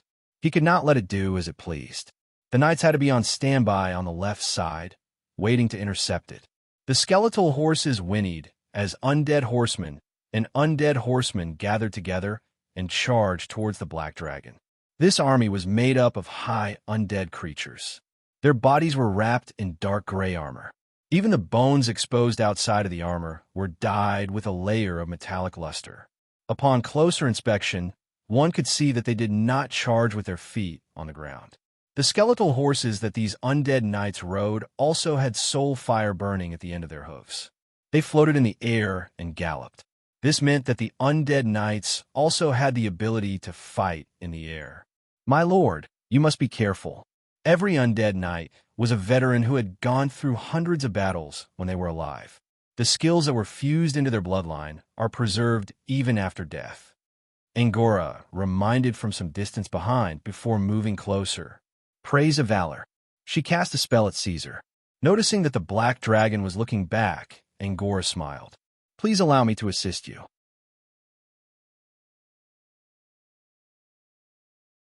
Chapter 94. There was no telling if Angora's spell was too weak or something else, but Caesar did not feel any buffs.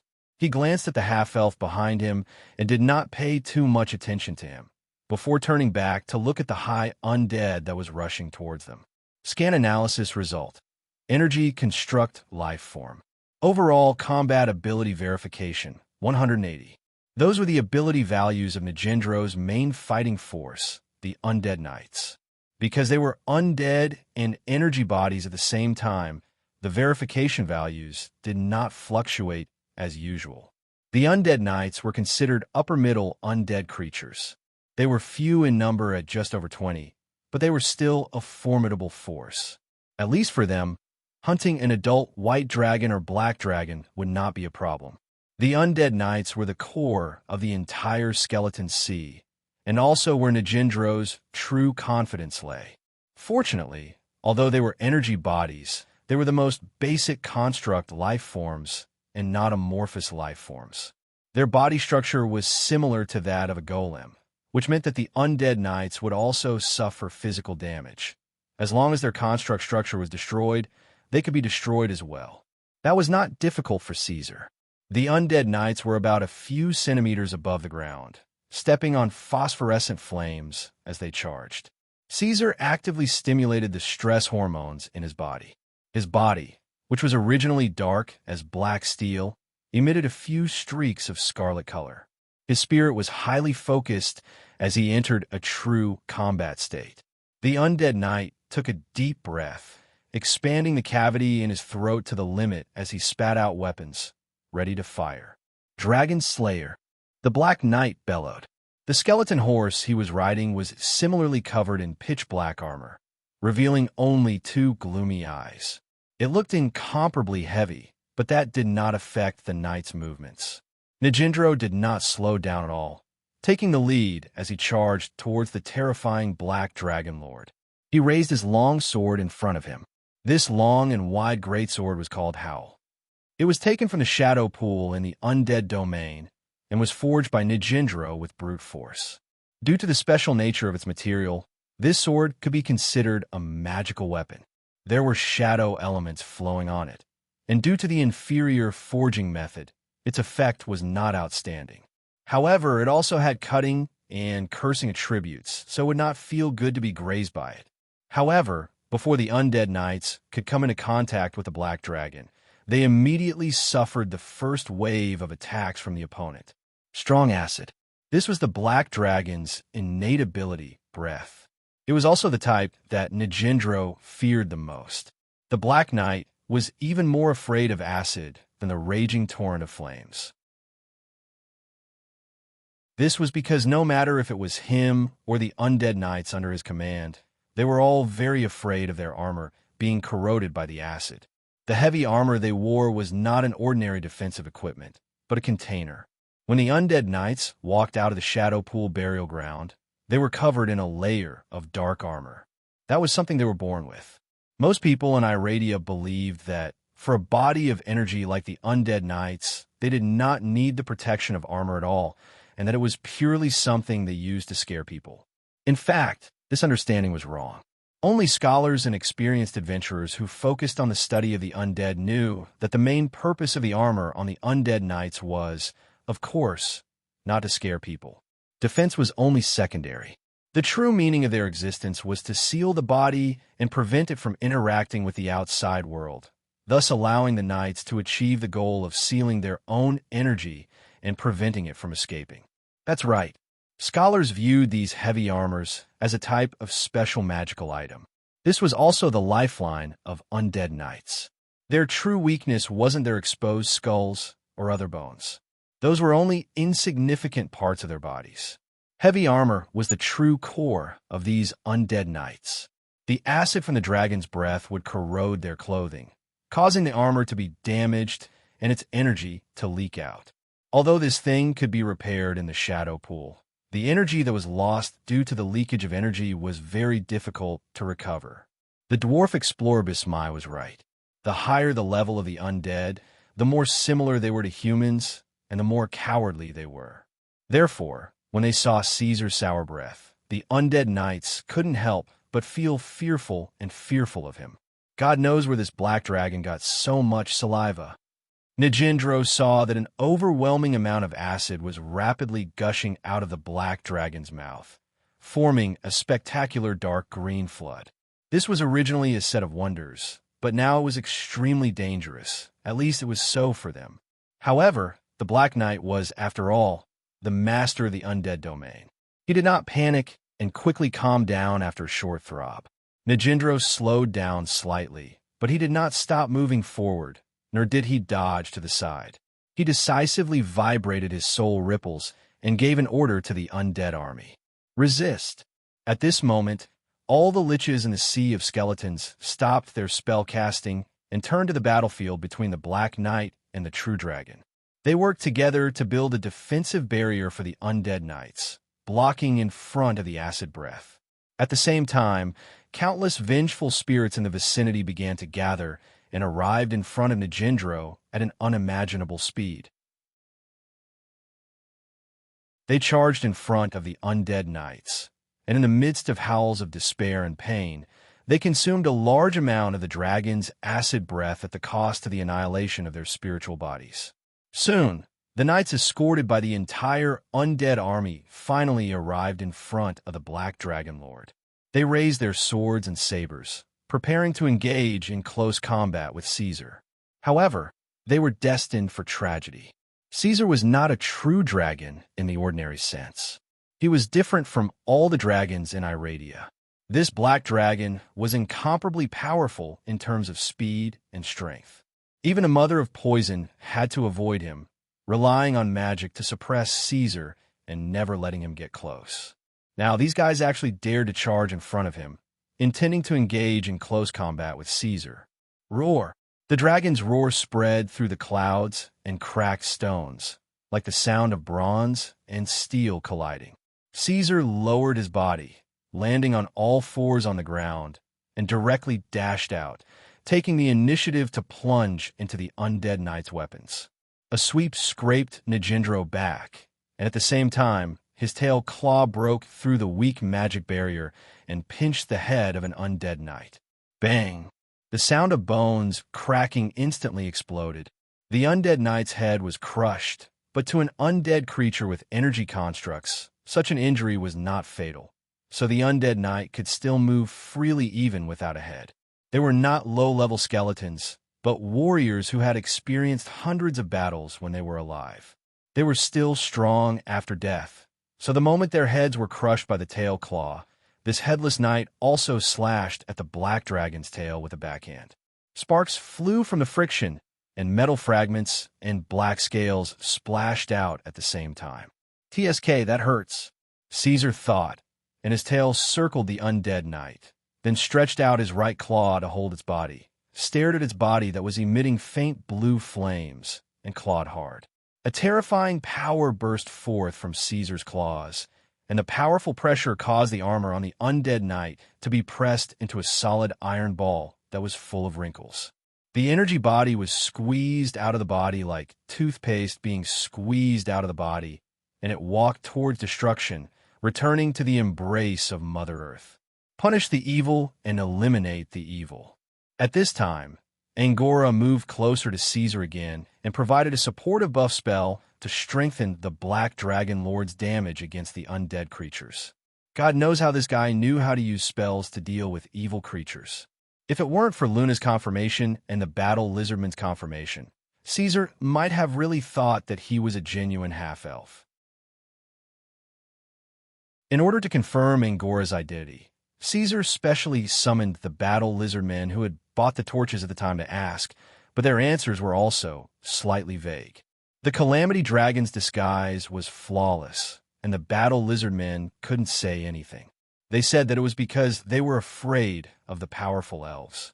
However, Caesar thought that it was more like the natural suppression of the true dragon's bloodline, and there was no reason for the Battle Lizardmen to be afraid of the elves when he was present. Damn it, Angora, you actually betrayed me. After discovering this detail, Najindro roared a few times in anger. With his wisdom, of course, he couldn't guess what the Calamity Dragon was thinking, but there was no doubt that his former ally had cast a buff spell on the Black Dragon Lord. He saw with his own eyes that the Black Knight was extremely angry.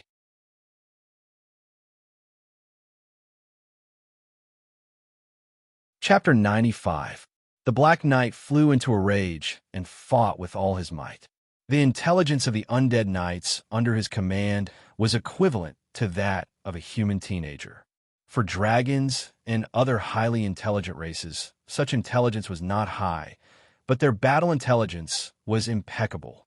Coupled with their keen instincts and innate skills, the undead knights quickly assessed the opponent's weakness based on the size of the black dragon's body. They sent out a few knights to harass the black dragon from the flanks, while trying to send someone to attack from behind the black dragon. A big head, thick neck, and strong body would bring about a more ferocious aura, but this black dragon that looked different from other true dragons also had a fatal weakness that could not be ignored, and that was that it could not directly attack the enemy behind it. At least according to common sense, this was what the undead knights judged. The Black Knight, Najindro, began to make arrangements. He led more than 10 undead knights to face the black dragon head-on, while at the same time he got someone to go behind it and attack from the blind spots that the black dragon could not see. There were even knights who chose to abandon their skeletal horses and jump behind the black dragon to assassinate it. They succeeded. At the end of the day, Caesar was still a living creature and not a pure war machine. In the face of a joint attack from many directions, it was inevitable that it would be careless due to its distraction.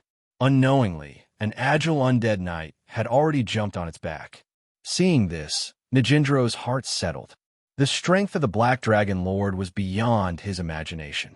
Until now, he had already lost 7 undead knights and countless strengthened skeletons and gargoyles that assisted in the attack. However, the undead army still did not pose a substantial threat to the Black Dragon. As a highly intelligent undead, seeing such results, the Black Knight could not help but feel anxious and even discouraged. But now, the battle was about to reach a turning point. They had found the Black Dragon's Achilles heel, and there were undead knights riding on the Black Dragon's back. This dragon looked like this. Other than that tail, it did not have any other means to attack the enemy on its back. Nijendro concluded. The undead knight jumped onto his back and raised his sword. His movements were as fast as lightning as he swung his sword down, hitting the Black Dragon's back. It purposely avoided the cuticle that had been tested to be as hard as iron. Instead, it landed squarely on the Black Dragon's crystal-like thick and shiny scales. Sparks flew everywhere. The sword did not have any effect. It only managed to cut through the thick scales on the Black Dragon's back. But it didn't matter. They had already found the Black Dragon's weakness. There would be a second strike, a third strike. Nijendro thought. Please be careful, true dragon. He quickly moved to Caesar's side and cast a defensive spell with little effect on the Black Dragon Lord. Wind Wall. This was the first time she was so close to the Black Dragon. Before this, the Black Dragon Lord seemed to be wary of her. Hence, Ungra had been very careful, afraid that the other party would notice something was wrong. She did not even dare to approach intentionally and always kept a distance. But it was different this time. Taking advantage of the undead knight's attack, she had already floated to the upper right side of the Black Dragon Lord. She was within reach. And just as everyone present had their own ulterior motives, Caesar finally felt something strange behind him. He muttered and prepared to eliminate the threat behind him first. The solution to the problem was simple. It was to turn his head and exhale. This was not the usual turn of the head. Instead, it was a 180-degree turn of the neck. This was very easy for the Black Dragon, who had an autonomous control unit. As his bones creaked, Caesar directly turned his entire head to his back. At this time, the undead knight was still attacking the Black Dragon Lord's back with all its might. When it looked up, it saw two scarlet vertical eyes. The Black Dragon was looking at it. The undead knight's soul fluctuations became intense. Its intelligence was not high, so it could not figure out for a while. Didn't it jump behind the Black Dragon? How did it appear in front of it? Before it could figure out what was going on, it was drowned in surging flames and evaporated in a blaze. This is a monster! Nijendro was deeply shocked. For Caesar, this was a normal operation, but for the undead, it was unacceptable. Among the true dragons, there was no dragon that could do this. It actually turned its neck straight back. Wasn't this a move that could only be done by skeletal dragons? Chance! At the same time, the Calamity Dragon, whose brain circuit was completely different from other creatures, had a different idea in its mind. For the Calamity Dragon, this was the Black Dragon Lord's real mistake. In order to fight against the undead knight, it had finally neglected itself. And now, Caesar was within its reach. He would never let go of such an opportunity. In an instant, she removed the transformation spell that restricted her body and returned to her dark and gloomy appearance of the Calamity Dragon. Her sharp claws gleaming with cold light directly pierced into the Black Dragon's body. The Calamity Dragon was best at curses and all kinds of poisons, so in a fraction of a second, using her claws as a medium, blood toxins, neurotoxins, and all kinds of mixed curses all swarmed into Caesar's body in an instant. It's done. Angora was certain. The Calamity Dragon was a rare and special dragon species. Its body was weaker than all the other Pinochet dragons, but its curses were stronger than the Black Dragons, and its poisons were stronger than the Green Dragons. So when these two spell-like abilities were injected into the Black Dragon Lord's body, Angora subconsciously felt that the situation was set. Next, he just needed to wait for the various poisons and curses to take effect, forcing the Black Dragon to sign a contract with him under the torture of the poisons, the invasion of the curses, and the threat of death. Praise be to you, great knight, Dragon Pharazal. Angora had already begun to pray for a response from the god he believed in and prepared to form a contract. At the same time, he pulled back his claws. However, he couldn't pull them out. Angora was stunned, but at the same time, he increased his strength. But he still couldn't pull his claws out of the black dragon's body. There seemed to be a pair of shackles in his body that tightly shackled him. At this time, the black dragon's head that had turned away slowly turned back to look at the Calamity Dragon. Unexpectedly, Angora didn't see any shock, panic, or fear in the black dragon's eyes. There was only calmness in those deep red vertical eyes, like a bottomless abyss. "What's going on?" Angora felt that something was wrong, and immediately felt a strong sense of uneasiness. She wanted to pull her claws out as soon as possible and escape to a safe place before investigating the sudden abnormality. But no matter how hard she tried, her right claws couldn't move even an inch. "I warned you." Caesar looked at her. "But you forgot." Before he could finish, Caesar had already grabbed Angora's neck with his hand, and at the same time loosened the muscles that locked him down, allowing the Calamity Dragon's right claws to break free and lift the true dragon up. The black dragon was standing on 2 feet, so Angora's limbs were completely off the ground. In stark contrast to the huge and fierce black dragon, she looked thin and weak.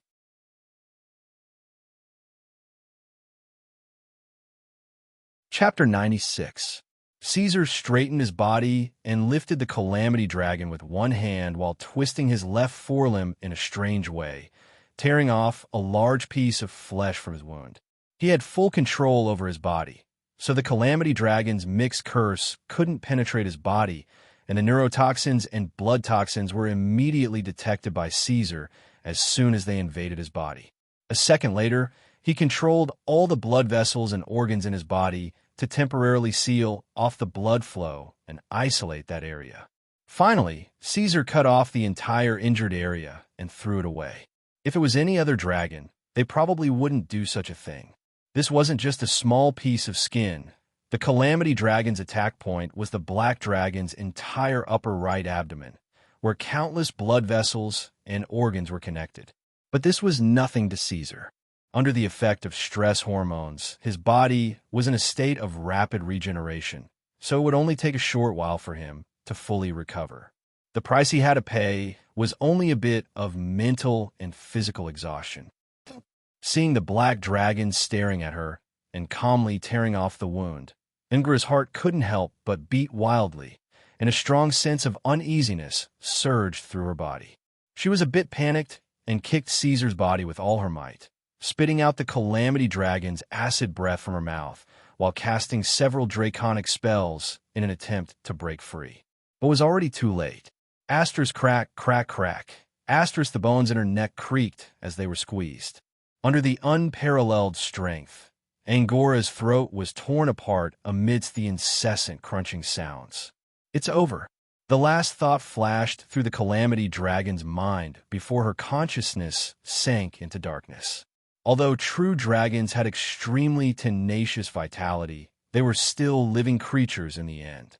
Apart from magic, they didn't have many abilities that were beyond common sense, so when a vital part like the neck or the heart was damaged, they would still die. From a moment the Calamity Dragon revealed her true body until now, it had only been 30 seconds, and she was already dead. In fact, Ungra could only blame herself for this. If she had honestly used the advantages of being a Calamity Dragon and fought against Caesar using her magic, although she might not have been able to defeat the Black Dragon Lord, she would have at least been able to contend with Caesar for a while. In the end, she didn't know her limits and went to play close combat with Caesar. She wanted to use her poison ability to force Caesar to submit after getting close to him. However, Black Dragon didn't fall for it at all and grabbed her back. With Caesar's current strength, he could even suppress an adult red dragon. So how could a Calamity Dragon break free from his claws? Speaking of which, Angola's death was a bit unjustified, because there was no such freak as Caesar among the chromatic dragons. If every true dragon could resist the poison and curse of the Calamity Dragons, the Calamity Dragons would have gone extinct long ago. Angola had run into a guy who was beyond common sense. But no matter what, in the end, the Calamity Dragon was still dead. Caesar grabbed her neck and shook it a bit, only to find that Ungra had lost all resistance. Her body swayed involuntarily with his strength, and all her limbs and tail drooped down. She was dead. After receiving confirmation, Caesar casually threw the dragon's corpse aside and put it aside for the time being. Nijindro was riding on a skeletal horse. His skeletal right arm was tightly gripping the magic long sword howl, and the soul fire in his eye sockets was gradually weakening. The Black Dragon Lord, he had actually killed Ingra. Unless the factions between true dragons were extremely hostile and there was no blood feud between them, even if one side had a decisive advantage, they wouldn't kill the loser. This was a set of rules that had been established among the dragon species. Whether it was the green dragon from before or the current calamity dragon, neither of them intended to kill Caesar. They only wanted to reclaim Caesar and were prepared to use all kinds of methods to suppress and force the black dragon to become their helper. As a result, Caesar felt threatened and killed the calamity dragon with a backhand. Caesar couldn't be blamed for this. He was just a dragon, and his dragon heritage was incomplete. His knowledge was limited, and he was considered a weakling among dragons. Moreover, he had a different mental state compared to true dragons. In short, he was mentally ill, and these dragons actually wanted to reason with a mentally ill person. This guy didn't intend to follow the rules of dragons at all. Not only did he kill Ingra, but he also planned to kill the green dragon Sylvia in the future. Seeing the black dragon's injuries quickly healing, Nijindro felt pain all over his body. Iradia's humans often said that undead knights would bring slaughter and despair to living creatures, but he didn't bring despair to others, and instead, he felt despair first. The Black Knight's thoughts were full of twists and turns. Originally, when he finished his plan and saw the undead knights abandon their horses and jump onto the black dragon's back, he felt that the situation was set, but Caesar turned around and used dragon breath to break it. Then, when he saw Ungra give up his disguise and return to his original form to deal a fatal blow to the black dragon, he felt that the situation was set, but the calamity dragon's neck was broken. Now that he saw the black dragon's body rapidly regenerating, Nijindro felt that the situation was set, but it was a terrible ending for them. The undead army was defeated.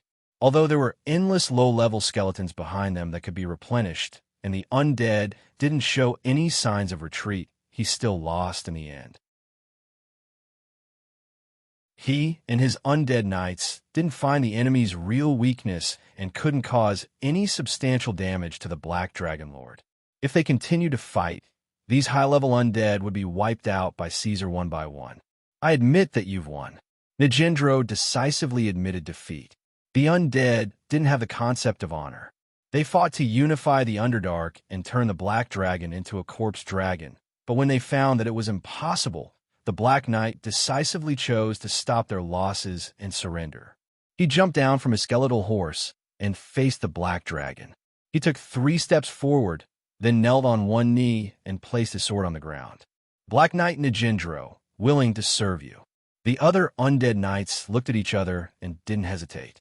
They were the Black Knight's loyal followers, so they naturally chose the same path as their master. After that, they all dismounted and silently faced the Black Dragon, half kneeling behind Nijindro. Caesar looked at the Black Knight who had surrendered, as well as the remaining 20 undead knights behind him.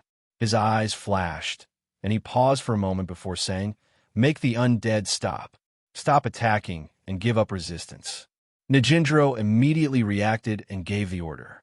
It was impossible to rely on roaring to convey such a large-scale command on the battlefield. For those low-level subordinates, the high undead had their own unique way of manipulating them. They vibrated their soul fire and emitted different ripples to convey some simple orders. Like a ripple, most of the unintelligent skeletons didn't have any intelligence and subconsciously obeyed the will of the high-level undead, immediately stopping their actions. Some of the intelligent undead also hesitated for a few seconds before retreating a distance and stopping their attacks. At this point, the curtains fell on the war between the North and the South.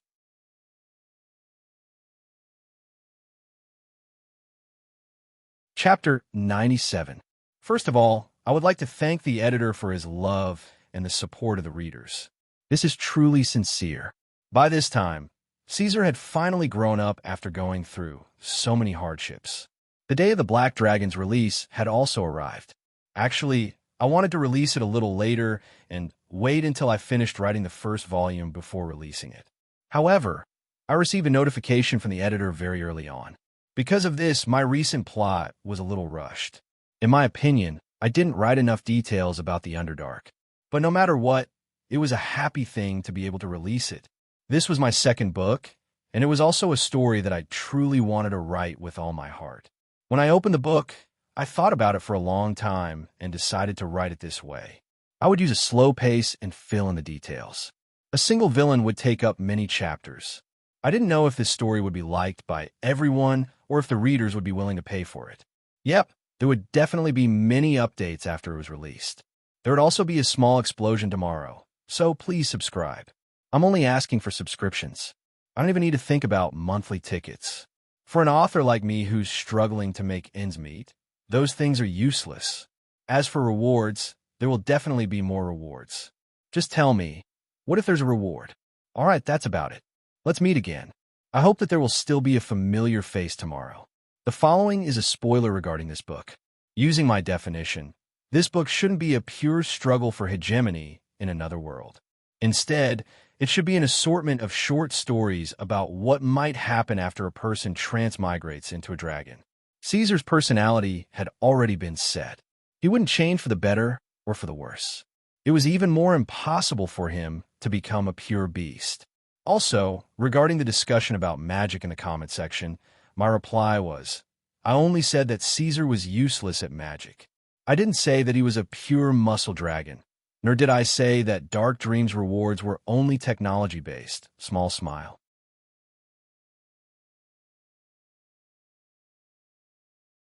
Chapter 98. The domain of the undead was not large. In fact, the entire area of the Underdark was pitifully small. If it was placed in Iradia, it would only be about the distance between the Mostel Canyon and the Green Forest. And at the edge of the domain of the undead, there were spatial barriers in the shape of bubbles, within which there were illusory reflections that blocked everything. After entering this land of death, even the already dim light seemed to become even gloomier. Moreover, due to the rich concentration of shadow elements, the temperature of this place was frighteningly low. The dry and cold air was enough to make ordinary creatures feel pain in their respiratory tract. My lord, please come this way. The horse's hooves trampled on the black and hard frozen ground.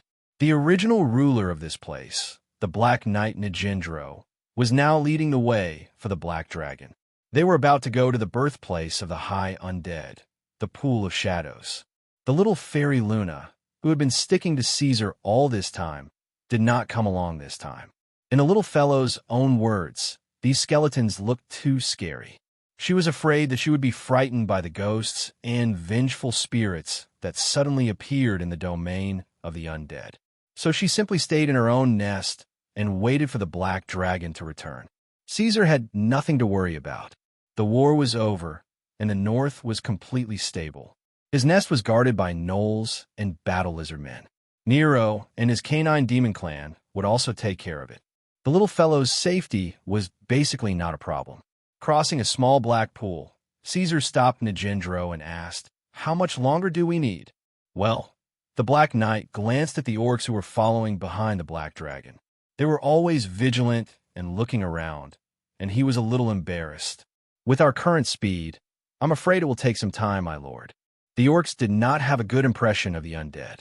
And after the war, even with Caesar's comfort, the warriors of the Stone Crow clan were still worried. They were vigilant all the way, ready to deal with a sudden attack at any time. They were worried that Nigendro would bite them back when they reached his territory. Of course, there was no need to worry about this, but it was also good to be vigilant. Caesar let them be. Whether they were true dragons or undead, time was not a problem for them. The purpose of the Stone Crow clan going to the domain of the undead was not to accompany and protect Caesar. Now that the Black Dragon had grown up, it was more appropriate to protect them. The orcs were mainly responsible. Caesar wanted to turn her into a corpse dragon. There, their blood, their flesh, dragon meat, the most popular delicacy in Iradia. Countless human nobles and higher races. Therefore, true dragon meat was priceless in Iradia. It was hard to get even with money. If Caesar was really in a miserable state, he could still sell his meat for a living. Anyway, his body recovered very quickly. It was not a problem for him to produce 10 pounds of meat a day. He had even found a way out for himself. However, this guy seemed to have forgotten that his meat did not contain elemental magic. Strictly speaking, it was not true dragon meat at all. People would only treat it as dragon meat in the end, and the price would be much lower than that of a true dragon. Of course, these were all things that Caesar did not consider. So, this guy was still very happy. He even began to think of a specific plan to use his meat to make a lot of money. Returning to the main topic, Caesar thought about the follow-up of the calamity dragons for a while. Soon, he decided to transform them into skeletal dragons. After all, there was no race that knew how to make magic items. Even if there were, without other expensive materials, they would not be able to create any rare treasures. It was better to transform them into their own help. The more abundant the shadow element is in the burial ground, the more powerful the undead will be born. In the process of transforming a skeletal dragon, more of the dragon's power will be retained. This was the principle that the senior undead Nijindro told Caesar. So, they did not consider the first 2 pools of shadow at all. Instead, they went straight to the deepest part of the undead domain. They went to the original birthplace of the undead creatures in the Underdark, intending to carry out the transformation ritual there. Crack! God knows where so many skeletons came from in this area where there were no living creatures. Along the way, there were skeletons of various shapes everywhere. Because they did not choose to walk on the path, there was a continuous cracking sound under the black dragon's feet. But what was interesting was that the skeleton that Caesar stepped on this time turned out to be alive. After discovering that half of its body had been crushed, the scattered skeletons under Caesar's feet seemed to have realized something. They quickly got up and assembled the strangely shaped body. They placed the skull on the elbow joint, clawed the ground, and quickly escaped from the black dragon's sight. They jumped into the river and fell apart again. "This is the lowest level of skeleton, my lord," Nijindro explained to Caesar. He stared at the skeleton the whole time, but he did not extinguish the small bones that were in his way. They were just born not long ago. They can't even communicate with each other.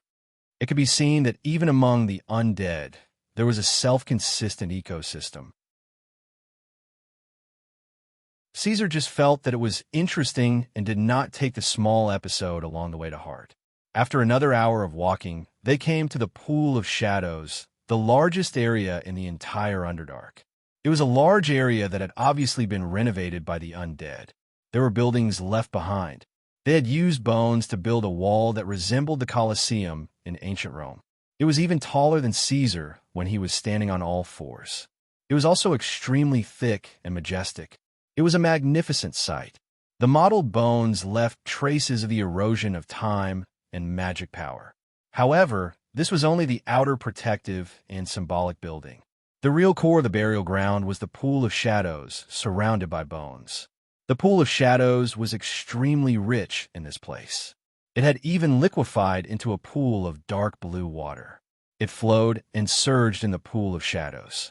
There were scattered white bones floating in the Pool of Shadows. Countless bubbles emerged from the pool.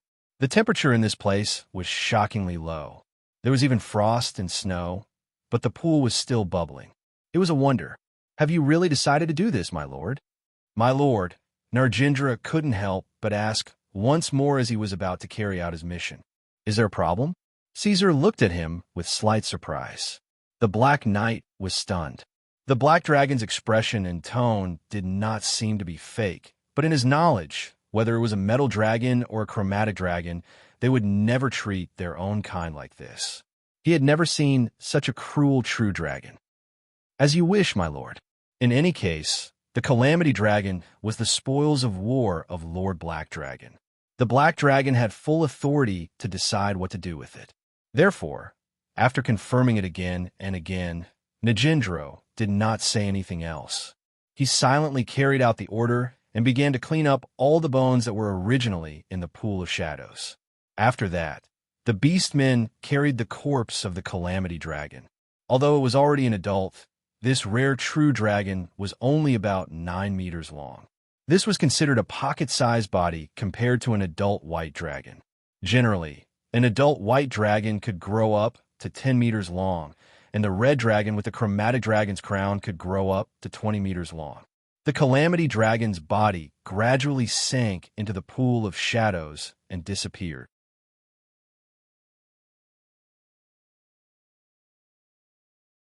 Chapter 99. In fact, transforming a dead true dragon into a corpse dragon was an extremely wasteful act, as the utilization of the dead true dragon was very low. This was because even a perfectly transformed corpse dragon could only retain 90% of the power of its predecessor. Don't misunderstand, this power was purely physical. Although corpse dragons were born with some knowledge of necromancy, they would lose all the memories of their predecessor. This also meant that the skeletal dragon would completely forget about the true dragon's most renowned dragon language magic.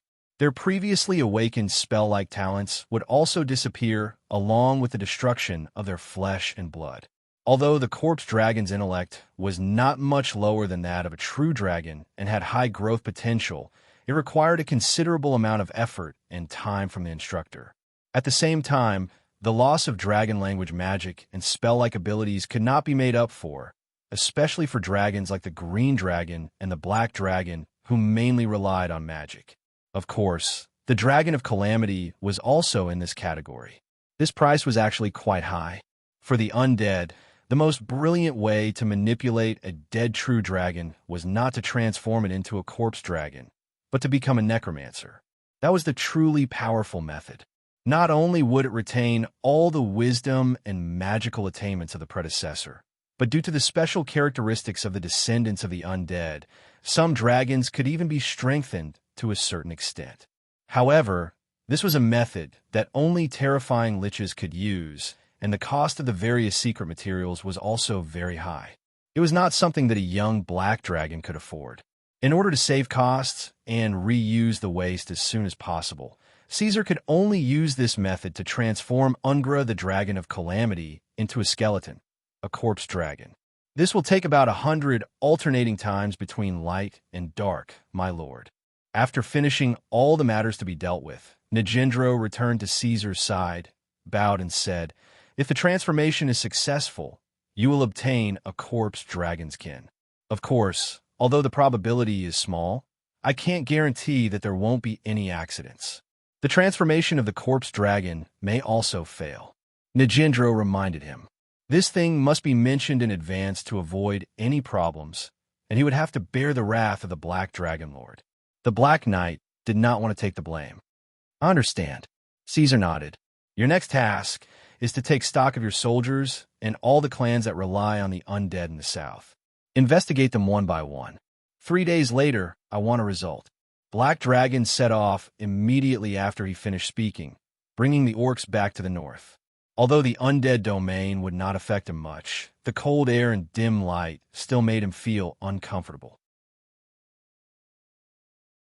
"Cool, Caesar. A true dragon never sympathizes with others." Luna chatted with him excitedly, jumping up and down in high spirits. At the same time, she waved her little fists and made a few punching gestures. She was so happy that she could not stop. They were currently talking about the Calamity Dragon's deaths. In some ways, the Calamity Dragon was actually a very powerful true dragon. If it could join the Black Dragon army, it would be a great addition to Caesar's forces, but now it could only transform into a corpse dragon.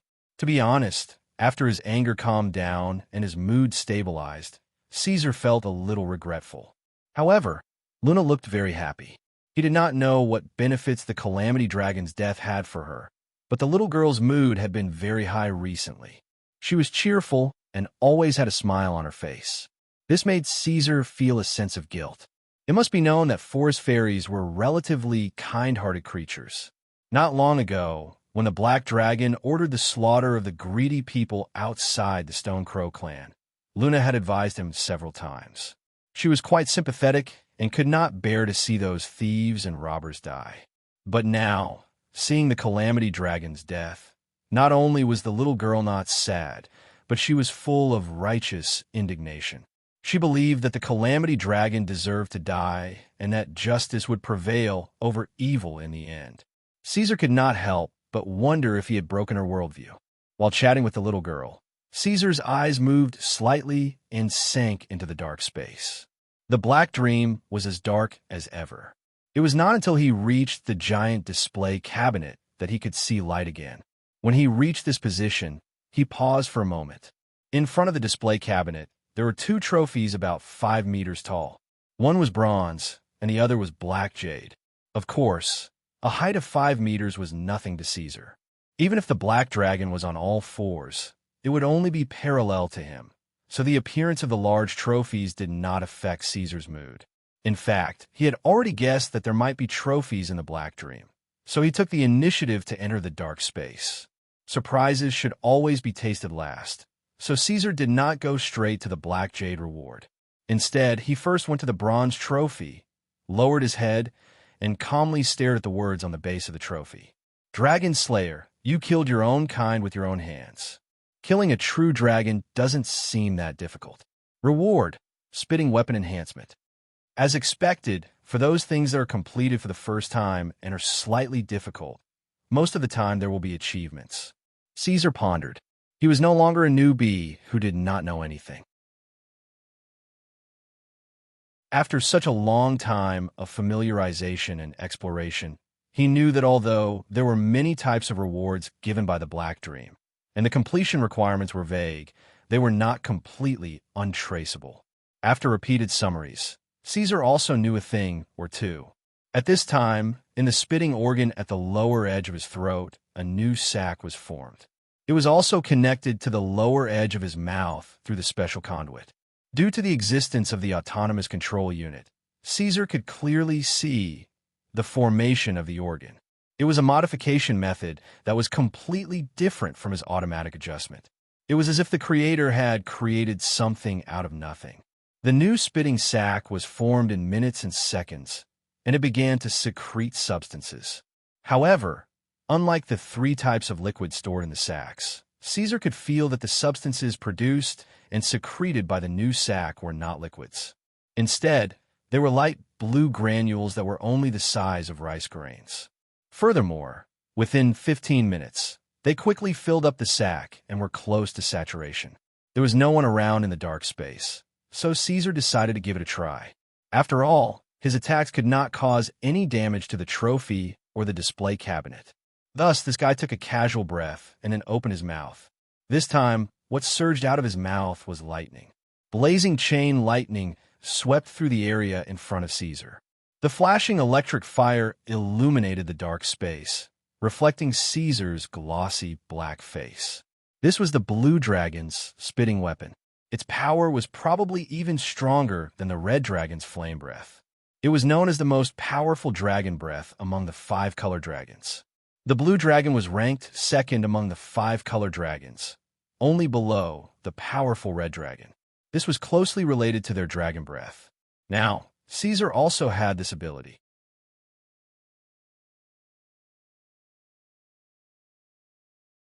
Chapter 100. Oh, so it's lightning. I thought it would be something like a laser or a small nuclear bomb. However, the new weapon did not excite him much. This Black Dragon only yawned and was not too surprised. He was already used to the many unscientific rewards in the Black Dream, and this reward could only be said to be passable. Thinking about it, bronze-level achievements were mostly of the basic category, and at this level, it was not realistic to want to obtain weapons like a laser or a small nuclear bomb. The reward was lightning breath, which was expected. After 2 more attempts to familiarize himself with it, Caesar quickly understood the damage output mechanism and coverage range of the lightning breath. So, he put it aside for the time being and moved 2 steps to the right to look at another black jade trophy of a higher level. Authority. You have completed the rule of an area. The taste of power is addictive, and dragons are the same. Reward, decree, dustless land. What is this? Touching the black jade material, the trophy quickly turned into fragments and entered his body, but Caesar waited for a long time and did not find anything unusual. He thought for a while, but still did not understand what the so-called decree, dustless land meant. Before this, whether it was the first time he came into contact with the dragon body gene enhancement medicine or the black jade grade magic resistance later, Caesar had experienced it personally. After the reward took effect, he could directly feel the changes in his body. However, this time was different from the past. Caesar's body was as flat as a pool of stagnant water with no ripples. Could it be some special ability? Magic? Superpower? Superpower? Repeatedly thinking about the name of the reward, Caesar pondered, but just thinking about it was useless, so he opened his mouth and softly said, "Dustless land." In an instant, a gentle wind rolled up, with the black dragon's fierce body as the center, like a ripple, spreading in all directions. Of course, there was no wind in the Black Dream, and there was no airflow. This place was very unscientific, and he did not even need to breathe in here. However, now was not the time to study the Black Dream. But because he knew this premise, Caesar quickly understood that the gentle wind was the effect of the reward he had just chanted. It should be the effect of the Black Jade reward. However, that's it. After a gentle breeze, the dark space returned to its deathly stillness. Caesar did not see anything happen. The colorful flames, earth-shaking explosions, space annihilation, universe restart, and other cool powers that he imagined did not appear. The Black Jade reward this time was a bit too strange, and he couldn't figure out the reason behind it. Well, this place is too empty. Maybe this thing only works on living things. I have to go back outside and try it. With this thought, Caesar immediately exited the dark space. Of course, Caesar would not experiment on Luna. Although the first thing he saw when his consciousness returned to reality was the forest fairies, Caesar immediately rejected this idea. This was no joke. Even he didn't know what this new thing was. If it was some terrifying weapon that could absorb souls or explode in an area, it would be too late for regrets. This guy was also ambitious. His confidence in the Black Jade trophy was boundless. At the same time, he would not do this to his loyal relatives, so this guy thought for a while and decided on his experiment goal. Gaul, please go and help me catch a Deinonychus. Remember, bring it back alive. Caesar summoned his relatives and began to order them one by one. Hog, I want you to go to your clan and pick a wolf pup that could be abandoned and bring it back here. In addition, battle lizard men, go to Najindro's place and find a few low undead. They must all be alive. Since he wanted to experiment, it was necessary to do a more comprehensive test. Caesar selected human-like gnolls, Deinonychus with strong vitality, and undead creatures, and brought these samples for comparison. As Caesar's core relatives so far, whether it was beastmen, gnolls, or battle lizard men, their efficiency was absolutely reliable. So in a short while, the creatures Caesar requested were brought to him. The enhanced skeleton soldiers were brought back from the Shadow Plane. As the battlefield of the Northern War, there were still wandering skeletons left in that place that had not been cleaned up. You guys leave first. Considering the unique form of performance in the dark space, Caesar guessed that the reward this time might be a wide-range thing. So he just took the little girl Luna with him and let the other relatives all withdraw from the Black Dragon's lair. Caesar, what kind of invention are you going to make? Seeing the Black Dragon's look of readiness, Luna was a little curious.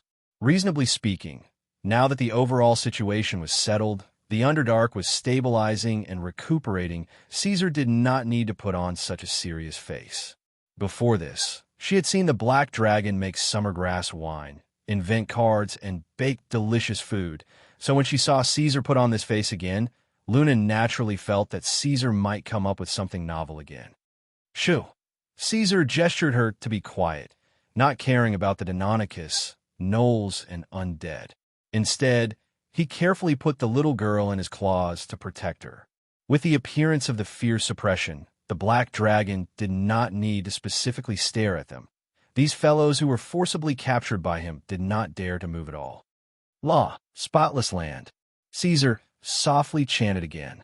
In an instant, a breeze surged. With him as the center, it set off waves that spread in all directions.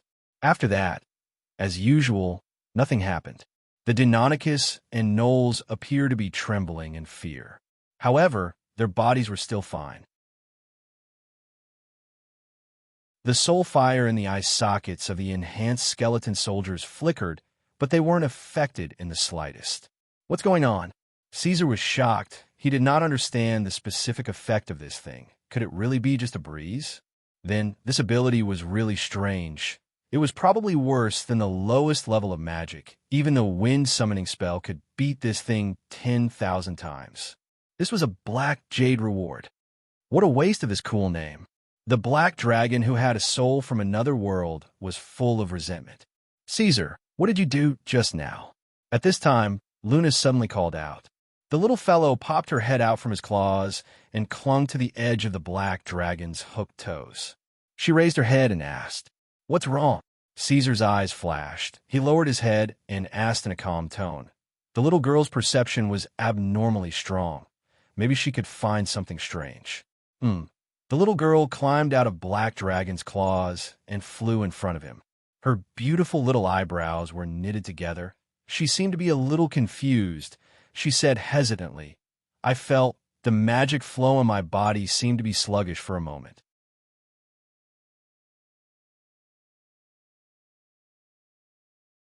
Chapter 101. Just a little bit of time. As she spoke, Luna stretched out her hand and made a gesture. She pinched her thumb and index finger together, leaving a small gap in the middle. If it wasn't for the dragon's good eyesight, he wouldn't have been able to see it clearly. "Caesar, was that caused by you? Can I try it again?" "I'm not sure." "Okay." After discovering that the reward this time seemed to have a special effect, Caesar's interest was piqued, and he immediately repeated, "Decree, dustless land." After a pause, he asked, "How is it? Do you feel anything?" "No." Luna shook her head and said apologetically, "Seems like it was just my imagination. I'm sorry." "Don't worry. Wait a moment." Caesar replied. He didn't feel the breeze just now, and now that they weren't in the dark space, he guessed that this ability would be like a spitting weapon in the real world, requiring a cool-down time to recharge. Let's try again later. And so, the Deinonychus, gnolls, and undead that had just been found were left to the side, watching the powerful black dragon lord repeat the same sentence again and again, dumbfounded. "Decree, dustless land." "No." "Dustless land." "No." "Dustless land." "No." Caesar maintained the rhythm of repeating every 5 minutes and began to try again and again, but because it was too long, he just sat down and played cards with Luna. The poor Deinonychus was casually killed, while the gnolls and undead were responsible for roasting the meat. "Ha! Warriors of the Frost Wasteland, wake up, watch me, the Lich King." At this time, Luna was already having fun. "Yes, yes, mind control, give it to me."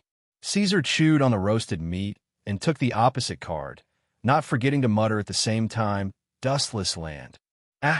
Next time I'll definitely choose this card. Tell me honestly, did you adjust the order of the cards? Every time you draw a card that just happens to counter me, it's impossible. Luna had already lost 7 rounds in a row. At this time, the little fellow could not help but start to scratch her hair. After a pause, she said, "No, I can't sense it. I already knew when I realized that there was no wind. So, let's take this and directly attack the players." Speaking of which, ever since the war with Roy on the surface world, Caesar had never touched these card games again. Life was pressing, and the huge pressure and the flames of revenge forced him to take a breather. He had no choice but to grit his teeth and move forward. However, now that the Underdark had completely stabilized, Caesar found that it was not bad to play cards occasionally. Therefore, the game lasted until the evening. During the game, Caesar lost count of how many times he played until the second effect of the spotless land came into effect. "Really? Man, a delay. Caesar, what did you do?" After this release, Luna screamed. Caesar had reminded her before, so every time the black dragon recited this sentence, the little fellow would be very attentive. This time, she did feel something strange, and she was very sure. Is that so? Caesar also narrowed his eyes. He had learned the principles of magic from the old wizard, so he remembered that all the spellcasters in Iradia, the elemental tide, caused magic to flow through the body, and with magic, they could build spell models to cast spells. The stagnation of magic meant that the casting ability was limited. However, the following question and answer with Luna made Caesar deflated again. How long did the stagnation last? A moment. How long is a moment? About less than a second. How could it be? Even if this was a powerful ability similar to silence, the duration of less than a second was too short. It had little meaning in a real combat confrontation, and its applicability was almost zero. However, it shouldn't be that simple. Caesar thought, among the rewards he had received before, whether it was the magic resistance or the autonomous control module, they were all powerful things that defied common sense. As a reward of the same level, there was no reason for the ability this time to be worse than those two. There must be other functions that have not been discovered. After deducing, Caesar concluded. He was not willing to give up just like that, and was ready to continue trying. Before this, he had been keeping track of the time. The cooldown of Decree, the spotless ground, was around evening, and there was about 6 hours between the first time he used it in the afternoon. From the looks of it, he would have to wait until midnight before he could use it again. This had no effect on Caesar. After all, the black dragon was a creature that came out at night. However, Luna, who had always been fond of sleeping, would not have a good night's sleep today. In the middle of the night, the little one was sleeping soundly, but she was directly awakened by Caesar. As soon as she opened her eyes, she saw two large and scarlet lantern-shaped eyes. Seeing this scene as soon as she opened her eyes, she was originally quite scared.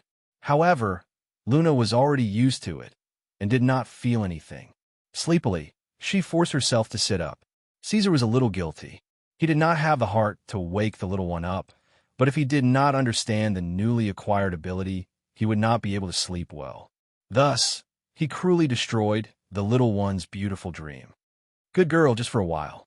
Just cast a spell. After comforting her for a while, Caesar requested.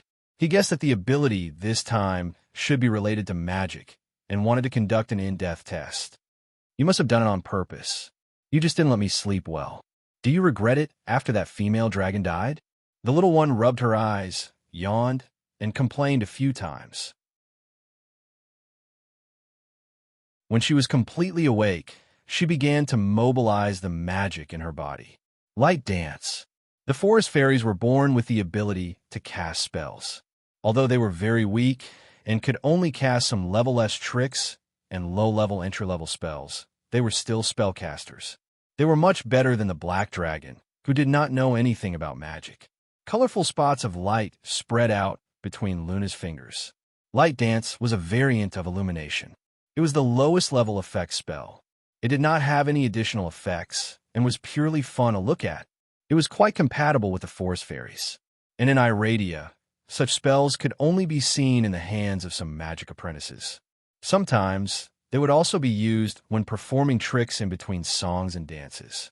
Bits and pieces of starlight floated around, painting the dark night with different colors. It became the only source of light in the black dragon's lair, illuminating the forest fairies in light-colored dresses and also illuminating the dark face of Caesar. Why does it feel a little romantic? Stop fooling around. At this time, Caesar's mind was filled with the ability, and it was impossible for him to think of anything else. After seeing Luna cast the spell and the light source appear, this guy restrained himself for a while, and then chanted again. The land of the spotless. Bang! The sound of a glass bulb breaking was heard from the air.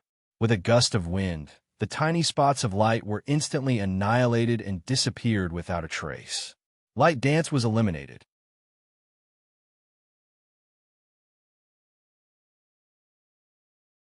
Chapter 102. Dispel. Luna cried out in surprise and immediately became spirited. Caesar, you can cast spells? After staying with the black dragon for so long, of course, she already knew that Caesar was actually an idiot in magic. At first, she was quite puzzled, and even often felt indignant for Caesar. In the end, she found that even Caesar himself did not care about it, and over time, she accepted this fact and got used to it. Now, she found that Caesar seemed to be able to cast spells. This made Luna cry out in surprise, and then she could not help but be happy. The little complaints from before were thrown to the back of her mind, and she was happy for him from the bottom of her heart. That's not right. The little girl was excited for a while, but immediately stopped and thought carefully. I don't feel any magic waves. Caesar, how did you cast spells? This is indeed not a spell, Caesar said. He was of course still the muggle who could not cast spells, but this was not a spell, but something similar to a superpower. He did not expect Black Dream to have a mystical reward.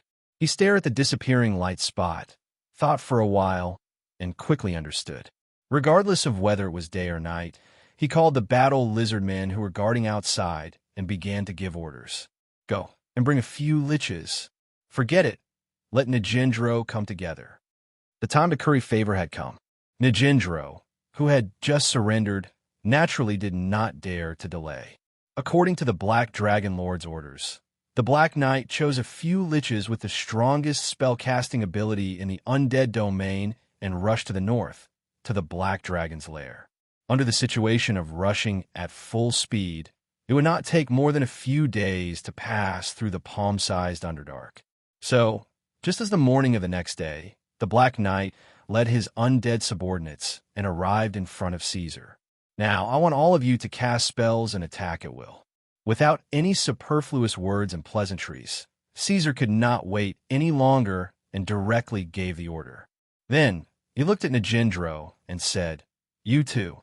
As far as he knew, the Black Knight was the legendary all-rounder of magic and martial arts. They could also cast spells, and not only were they not weaker than liches, they were even much stronger. For example, the magic cast by Nijindro was about the level of a middle-ranked mage. Well, probably about the level of the priest Arians. The undead did not hesitate. They were creatures that subconsciously followed orders. So as soon as the Black Dragon Lord's order, the liches directly raised their bone staffs. Although the Black Knight was slow because it had intelligence, it was still quickly prepared. Enslaving Skeleton, Terrible Howl, Dark Orb, Death Coil. The last spell came from the Black Knight. It had to be said that the liches selected by Nijindro were not bad. They were all outstanding undead liches with a certain level of skill. Including his own spells, they could pose a threat to clan leaders, such as Hog and Gaul. They did not aim at the target, and their spells attacked the gaps in all directions. Dustless Land, Caesar muttered in a low voice. A breeze blew, and an invisible ripple appeared with him as the center, rippling outwards. Wherever the ripple swept, all the spells were annihilated, silently disappearing into the fine dust, never to be seen again. This scene was seen by the undead. Of course, they did not have the perceptive ability of the forest fairies and could not understand what was happening. Even Nijindro was a little confused. The Black Knight looked around, thinking that there was a hidden magical item in this place. My lord, this? Nijindro asked hesitantly. Caesar ignored him and no longer paid attention to the undead. After seeing this scene, he completely understood the effect of the new reward. In fact, he should have known earlier that the Dustless Land, when translated into common slang, was an area without dust, and this so-called dust actually referred to magic. He had the most important capital to fight against the Green Dragon. Even if there was only one chance, this command combined with his power was enough to send that old Green Dragon to hell. However, even if Caesar had enough weapons and claws, and he himself had the ability to fight the Mother of Poison, the Black Dragon did not immediately choose to return to Iradia and declare war on the Green Dragon. Back when Sylvia intercepted him, Caesar had seen countless monsters crowding and roaring behind the portal that connected heaven and earth. There were wyverns, ogres, thorny beasts, and so on. Just the Green Dragon's kin standing there alone numbered in the thousands. And the Green Dragon definitely had more forces than this. The unification of the Underdark gave Caesar an additional source of troops. The appearance of the Black Jade trophy changed the situation where he was helpless against magic, giving him the confidence to fight against the Green Dragon. But this was not enough. If he really wanted to defeat the Mother of Poison, if he really wanted to defeat the Green Dragon, Caesar's foundation was not enough. It really was not enough. The Black Dragon himself was strong enough, but he still needed to consolidate his power. This Underdark would become his base, his safe haven. He had to make this place good enough, even if there were only monsters and undead here. In fact, the monsters were harder to tame than he had imagined. They were subservient to the Black Dragon's power. The monsters might be willing to fight for the Black Dragon, but if Caesar wanted them to die, or if he wanted to change some of their natures, these guys would definitely not be able to do it. This was the biggest difference between the other clans and the Beastmen, and also the real reason why the Beastmen were Caesar's core kin. If he wanted to truly obtain the loyalty of the various clans and obtain an endless supply of resources in this Underdark, Caesar still had a long way to go. The sixth emperor of the empire on which the sun never sets, Queen Elizabeth, once wrote in her diary, "Protecting territory is always more difficult than developing it." This was precisely the reason. This consolidation wasn't something that could be accomplished just by the Black Dragon overlord flying around and showing off his strength. At the end of the day, it still required reform, brainwashing, and time. If he wanted these guys to completely get used to the Black Dragon's rule, if he wanted these guys to still not be in chaos after he left, and if he wanted to truly manage the Underdark as his own, Caesar had to formulate a set of rules for the various clans to accept and then let it stabilize over time. 5 years would be good. Caesar thought to himself. He did not have a lot of time, but he did not have a lot of time either. He still had 8 years before he had to leave the Underdark and return to Elydia. He could still afford to wait for 5 years. In the country he was in his previous life, it also relied on rounds of 5 years to quickly climb up from a backward position and once again catch up with the strong enemies around them. This was a time full of commemoration, and Caesar was prepared to directly use it. The Black Dragon began to build the code under his rule and prepare to implement the first 5-year plan.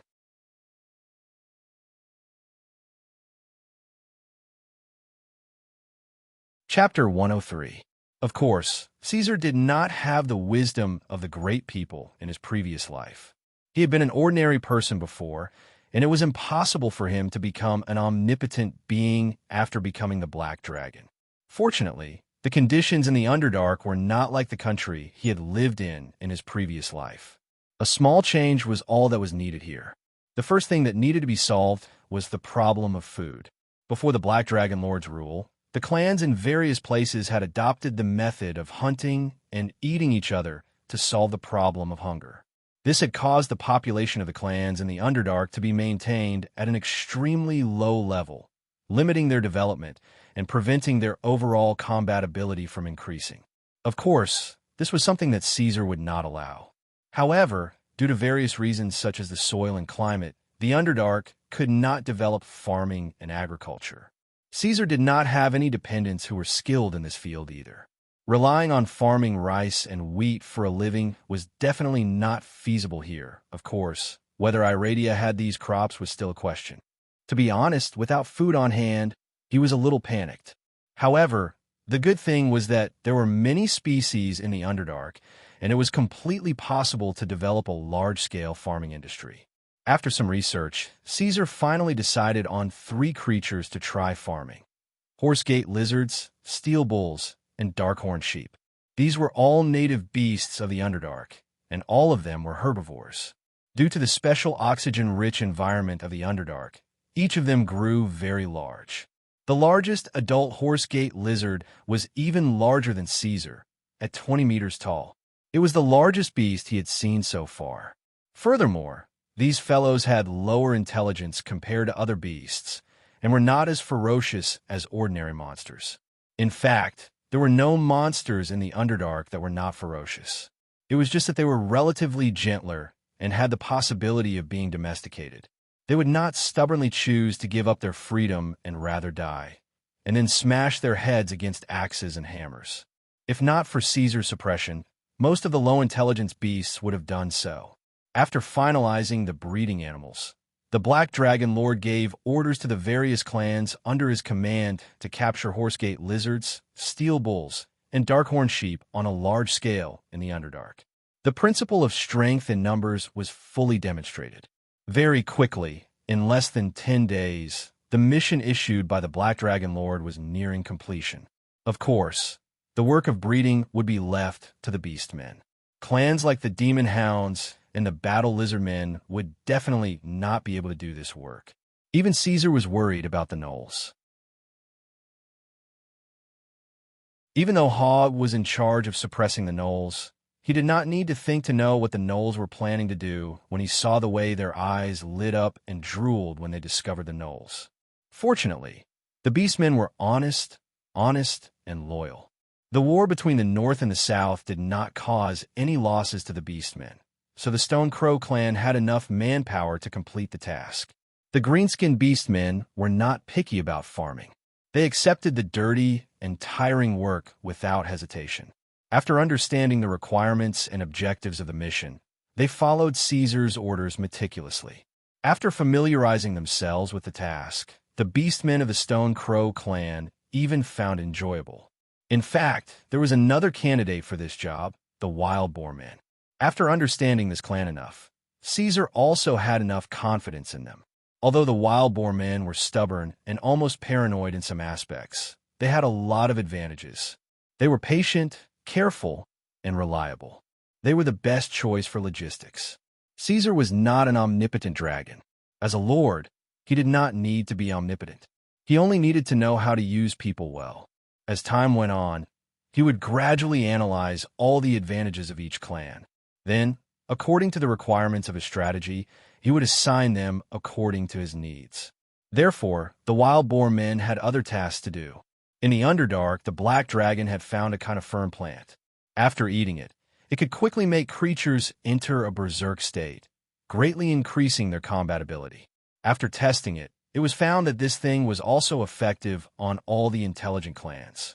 However, Caesar did not use it in the war between the North and the South because the side effects of this thing were too great. The weakness after using it was secondary.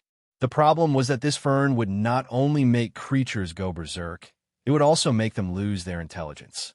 They would enter a state of confusion, unable to distinguish between friend and foe.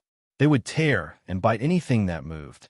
In fact, in a situation where there were no living creatures around, the wild beasts that ate the fern would even bite themselves. Caesar had personally witnessed a case where a wild beast ate a large amount of the fern and bit him to death. This thing was good, but in the current situation, of course, it could not be used. However, according to the vision of the Black Dragon in the other world, this thing should have great development value. By adjusting the dosage and adding other plants to neutralize the medicinal properties, it might be able to suppress its side effects to a certain extent. In order to prepare for the war with the Green Capital, Caesar was willing to do anything. This thing must be made. This matter was left to the Wild Boar people. Pavel, the leader of the Wild Boar people, had a high IQ that exceeded Caesar's expectations.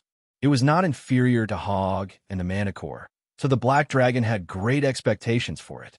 After pointing out the direction of the Operation Experiment, he completely handed it over to this guy. Speaking of Hogg, the Gnoll leader had been living a rather difficult life recently. He was so busy that his feet did not touch the ground, evolving from a Gnoll to a flying werewolf. As the chief steward under the Black Dragon Lord, Hogg was now mainly responsible for promoting reform and education in the Underdark. He had a lot of power, but there were also many things to do. The so-called reform was actually the method used to deal with the Grey Horse clan. The Black Dragon asked Hogg to copy it and change the current pyramid structure of the clans. The original survival philosophy of the strong ruling the weak was completely overturned, and the smart and obedient people were allowed to take the leadership position and rule over the ignorant and rebellious clans. For this, Caesar also specially formulated a set of rules, dividing each clan into a special class. After a series of tests, those who were extremely loyal to the Black Dragon would receive extremely good treatment. However, the reform policy was met with fierce resistance from the clans. The law of the jungle was not only the law of the jungle, but also the nature of these monsters. Even the black dragon could not easily change it. Monsters were monsters. Even if they had intelligence, they were still monsters. Therefore, Hogg encountered unimaginable resistance. The reform shook the bottom line of many clans, intensifying the conflict to a peak. Many clans even had bloody conflicts with the gnolls. However, this was the red line, the foundation of the Black Dragon's rule, so there was no room for discussion. Caesar did not allow any resistance or disobedience, and all resistance would be suppressed. Now it was no longer the situation of the North and South opposing each other. Caesar had completed the unification of the Underdark, so he had no scruples and carried out the reform boldly. The monsters of the clans found that the Black Dragon Lord, who had always been easy to talk to, had finally bared his fangs. He used tough measures, led by the gnolls, assisted by the battle lizard men and the demon hounds, and started a high-pressure policy. The clan reform had to be carried out. The clans that fiercely opposed were all purged. At the same time, all the clans, after the newborns in the clan left childhood, had to be raised by the Dark Mantle Manticores. Caesar had selected highly intelligent manticores to educate, brainwash them.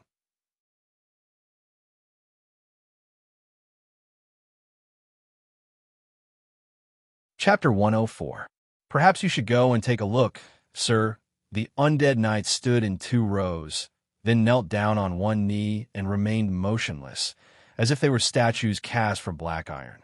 Caesar was quite concerned about the matter of the skeletal dragon, so during this period of time, the undead had been keeping an eye on the Shadow Pond burial ground. He would also fly over from time to time. Recently, the burial ground had finally begun to show signs of abnormalities. Countless bubbles emerged from the bottom of the Shadow Pond. The elemental energy there had been absorbed on a large scale, causing it to drop to a freezing point, and from time to time, a low vibration could be heard. This was what Nagendro had described, which meant that the time had come. The dead disaster dragon would become a corpse dragon and be reborn in the Shadow Pond. I think you need to witness this moment with your own eyes. The Black Knight had also arrived, standing at the front of the undead. His soul fire was very calm, without much emotion. Only a small number of corpse dragons can retain their memories from when they were alive, which is extremely rare. Most of the newly born undead are ignorant, so you should come out and subdue them as soon as possible. In other words, it was time to harvest the fruit. Caesar slowly crawled out of the nest. In the past, the undead had helped him scour the disaster dragon's treasure trove, but as a true dragon that lived in the Underdark and had never come into contact with the outside world, although the disaster dragon had some savings, they were pitifully small. Most of the things in its nest were gold, silver, copper, and other metals. The only piece of tourmaline that wasn't considered expensive in Iradia was treated as a rare treasure and was hidden in the deepest part of its nest until it was finally dug out by the skeleton soldiers. How pitiful! After Caesar found out about this, he couldn't help but sigh. Although he didn't care about these things, from the perspective of a dragon, this disaster dragon was really poor to the point that it couldn't even take care of itself.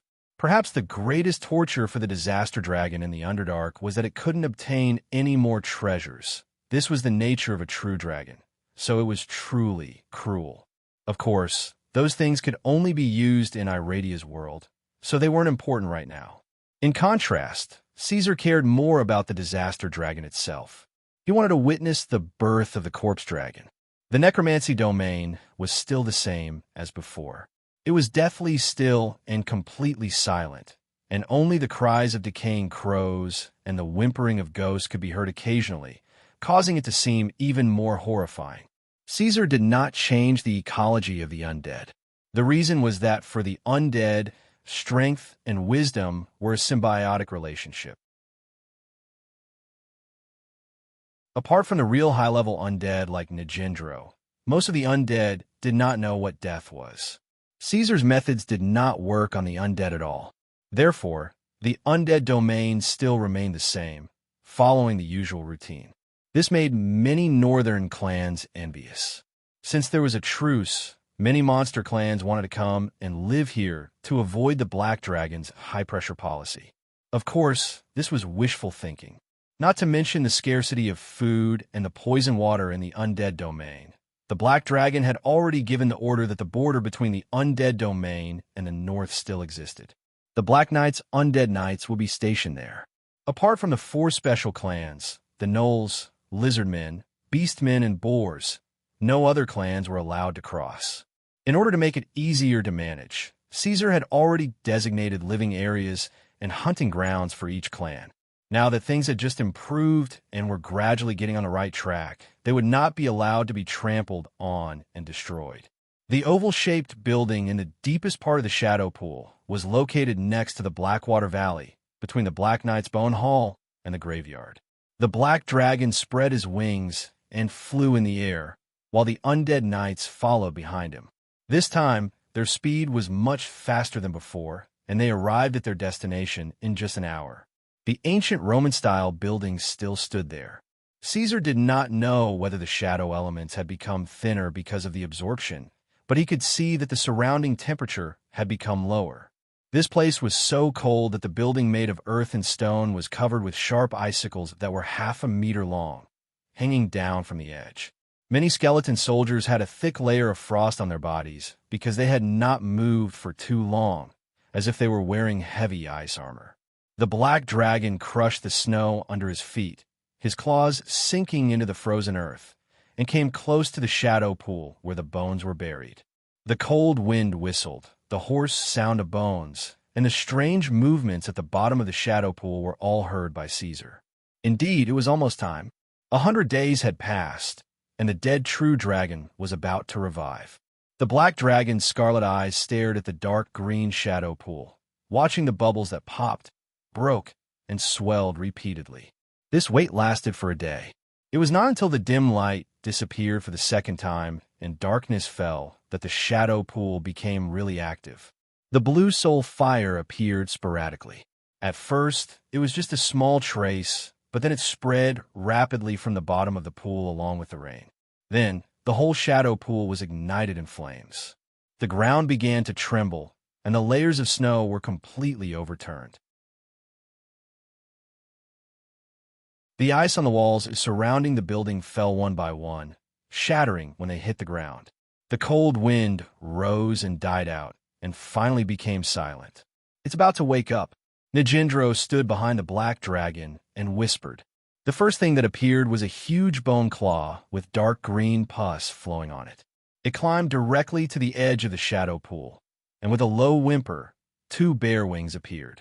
The corpse dragon's body was not completely black, but was dark grayish-brown. In the end, the corpse dragon's small eyes were filled with the blue fire of soul. It had finally crawled out of the shadow pool. There was not a single scale or flesh on its body, only bare and sharp bones. The corpse dragon looked left and right, then spread its bone-covered dark brown wings, blue flames gushing out of its mouth. A creature born after death to kill. The flames of vengeance burn everything. This was no longer a disaster dragon. The corpse dragon's voice was completely different, deep and overlapping, like the common language of different creatures. "My name," saying that, it paused. The corpse dragon was not an undead dragon, so it could not retain its memories and abilities from when it was alive, so it had forgotten its own name. Angramo. Caesar thought for a bit, then finally decided to give the corpse dragon the original name of the disaster dragon, only changing one syllable. Caesar whispered in Draconic, "Your name is Angramo." Scan analysis result. Energy construct life form. Comprehensive combat ability verification.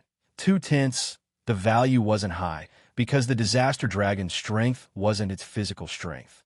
After losing magic, its strength had greatly declined, which wasn't surprising. But that didn't matter. Although the corpse dragon wasn't a top-level undead like the Lich, the Death Knight, or the undead dragon, it was still a relatively high-level creature among the undead. It had a very high growth rate, and while it could become stronger through learning, it could also spontaneously awaken necromancy spells. Perhaps it would become even stronger than the disaster dragon's predecessor in the future.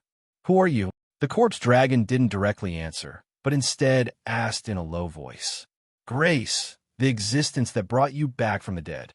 My name is Caesar Orderonzo Tangerine, your current master." The black dragon raised its head and responded. The corpse dragon's two small eyes flashed with blue flames, stared at him for a while, then glanced at the undead knight behind him, bared its teeth, and began to move forward. Caesar was indifferent.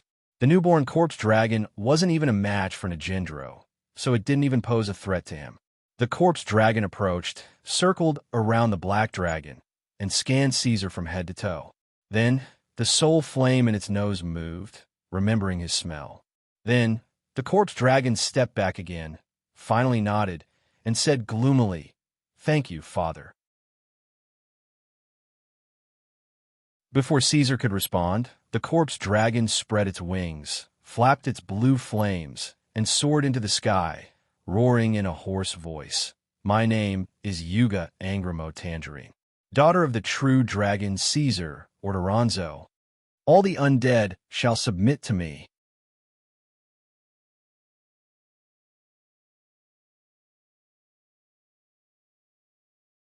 Chapter 105. The undead knights looked at each other.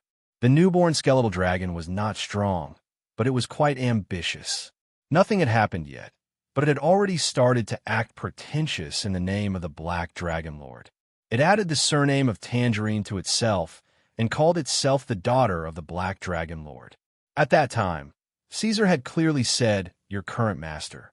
Logically speaking, the skeletal dragon's identity should be a servant at this time, and its status should be equal to theirs. As expected of a dragon, so thick-skinned, Nigendro thought as he looked at the skeletal dragon soaring in the sky. Although his whole body was covered in black armor, and he could not show it, the Black Knight was quite embarrassed. He had ruled over the undead realm for hundreds of years, and even the calamity dragons could not shake his position. Even the Black Dragon Lord could not seize his power. As a result, as soon as the skeletal dragon was born, it directly gave itself the identity of the Black Dragon Lord's daughter and went crazy. It then jumped into the sky and roared, "All the undead shall submit to me." This was not taking Nigendro seriously at all. However, the Black Dragon Lord was right beside him, and no matter how uncomfortable the Black Knight felt, he could only hold it in. He could not do anything out of line, and could not even turn around to leave. He could only endure awkwardly and stubbornly.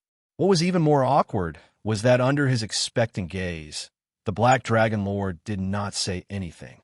Once again, Gundro felt a sharp pain in his skull.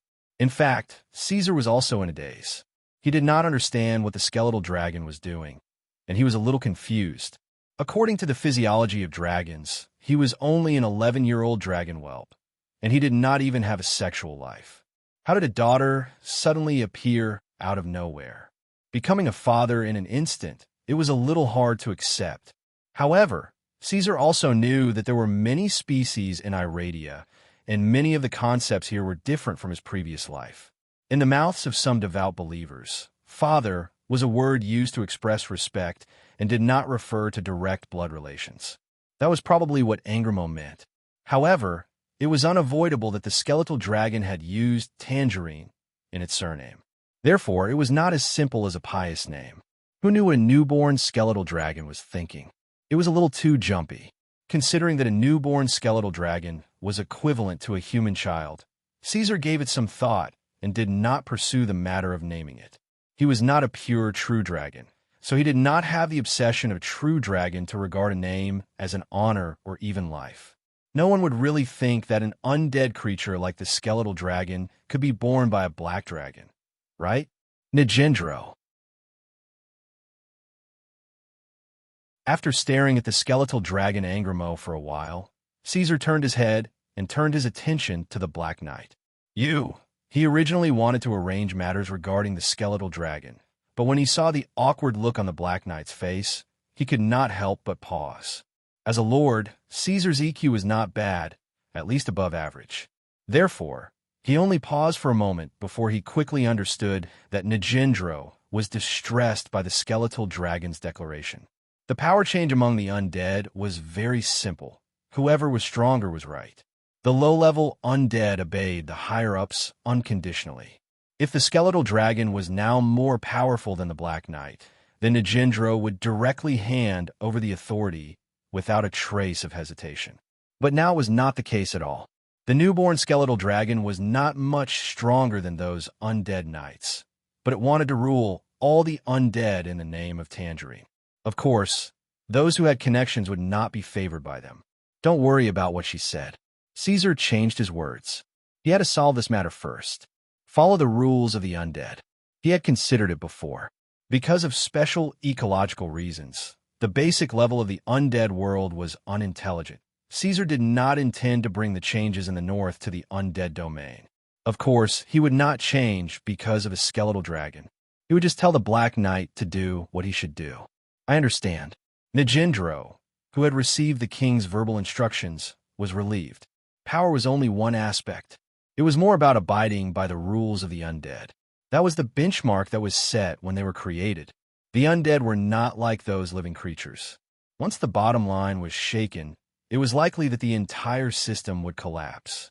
It would be chaotic, and some intelligent high-level undead would even begin to disintegrate.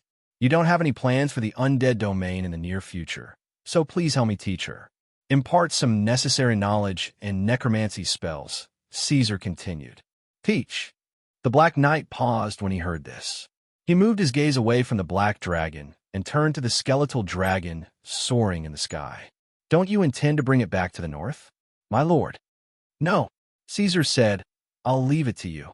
Of course, he could not complete the task of teaching the skeletal dragon. He knew nothing about magic. Although Caesar had learned some theoretical knowledge about spell casting, untested theories did not count. If he purely relied on his mouth to teach, who knew if the skeletal dragon would go astray? This also exposed another serious problem in Caesar's camp. Since the old wizard of the Stone Crow clan, Save, had fallen into eternal slumber, he no longer had any powerful spellcasters at his disposal. There was a shortage of talents. The so-called powerful ones were not qualified by the Lich or even the Black Knight. They had to be at least at the level of an archmage. Putting Nijindro in charge of teaching the skeletal dragon was only a stopgap measure, a temporary solution that had no other choice. There is no need to worry that the skeletal dragon would be instilled with other thoughts by Nijindro or be subtly corrupted and betrayed. Angramo's position in the pyramid of the undead was higher than that of the Black Knight. Moreover, it could be seen that this skeletal dragon was born with considerable wisdom and ambition. She did not care about other undead. I understand. The Black Knight bowed. The undead never questioned. They were used to obeying orders without asking why. Since they had chosen to submit to the Black Dragon, Nijindro would not ask why. I know that you want to leave the Underdark. Seeing that he agreed, Caesar nodded gently and took the initiative to bring up another topic. But now is not the time. I still have enemies in the world above ground. When the time comes, there will be a difficult war to fight. Besides, as undead creatures, you still have to face another problem. I have to investigate clearly what kind of attitude the races in Iradia, who have the right to speak, have toward the undead. Before that, you and your subordinates cannot leave. Due to the racial gap, as well as the fact that the undead naturally hated living things and could not be mixed with other clans, Caesar could not directly rule the undead territory. He had to maintain order and order the lower levels through the high undead. Therefore, before the skeletal dragon really grew up, he still had to rely on Nijindro. Therefore, Caesar still had to take care of the emotions and demands that the Black Knight might have. He explained in advance. I understand. The Black Knight repeated his previous reply without any emotional fluctuation. Although the undead knights were not undead in the strict sense, in terms of longevity, they might live longer than dragons. Therefore, he and his subordinates did not mind waiting a little longer. After all the matters were settled, Caesar returned to the north.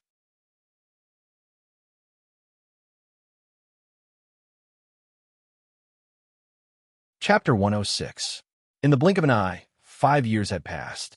After years of constant renovation and relocation, the Black Dragon's lair was now almost 6 times larger than before. It had become a true Lord's Hall, and after Luna's excellent design, the place now had the aura of a true dragon.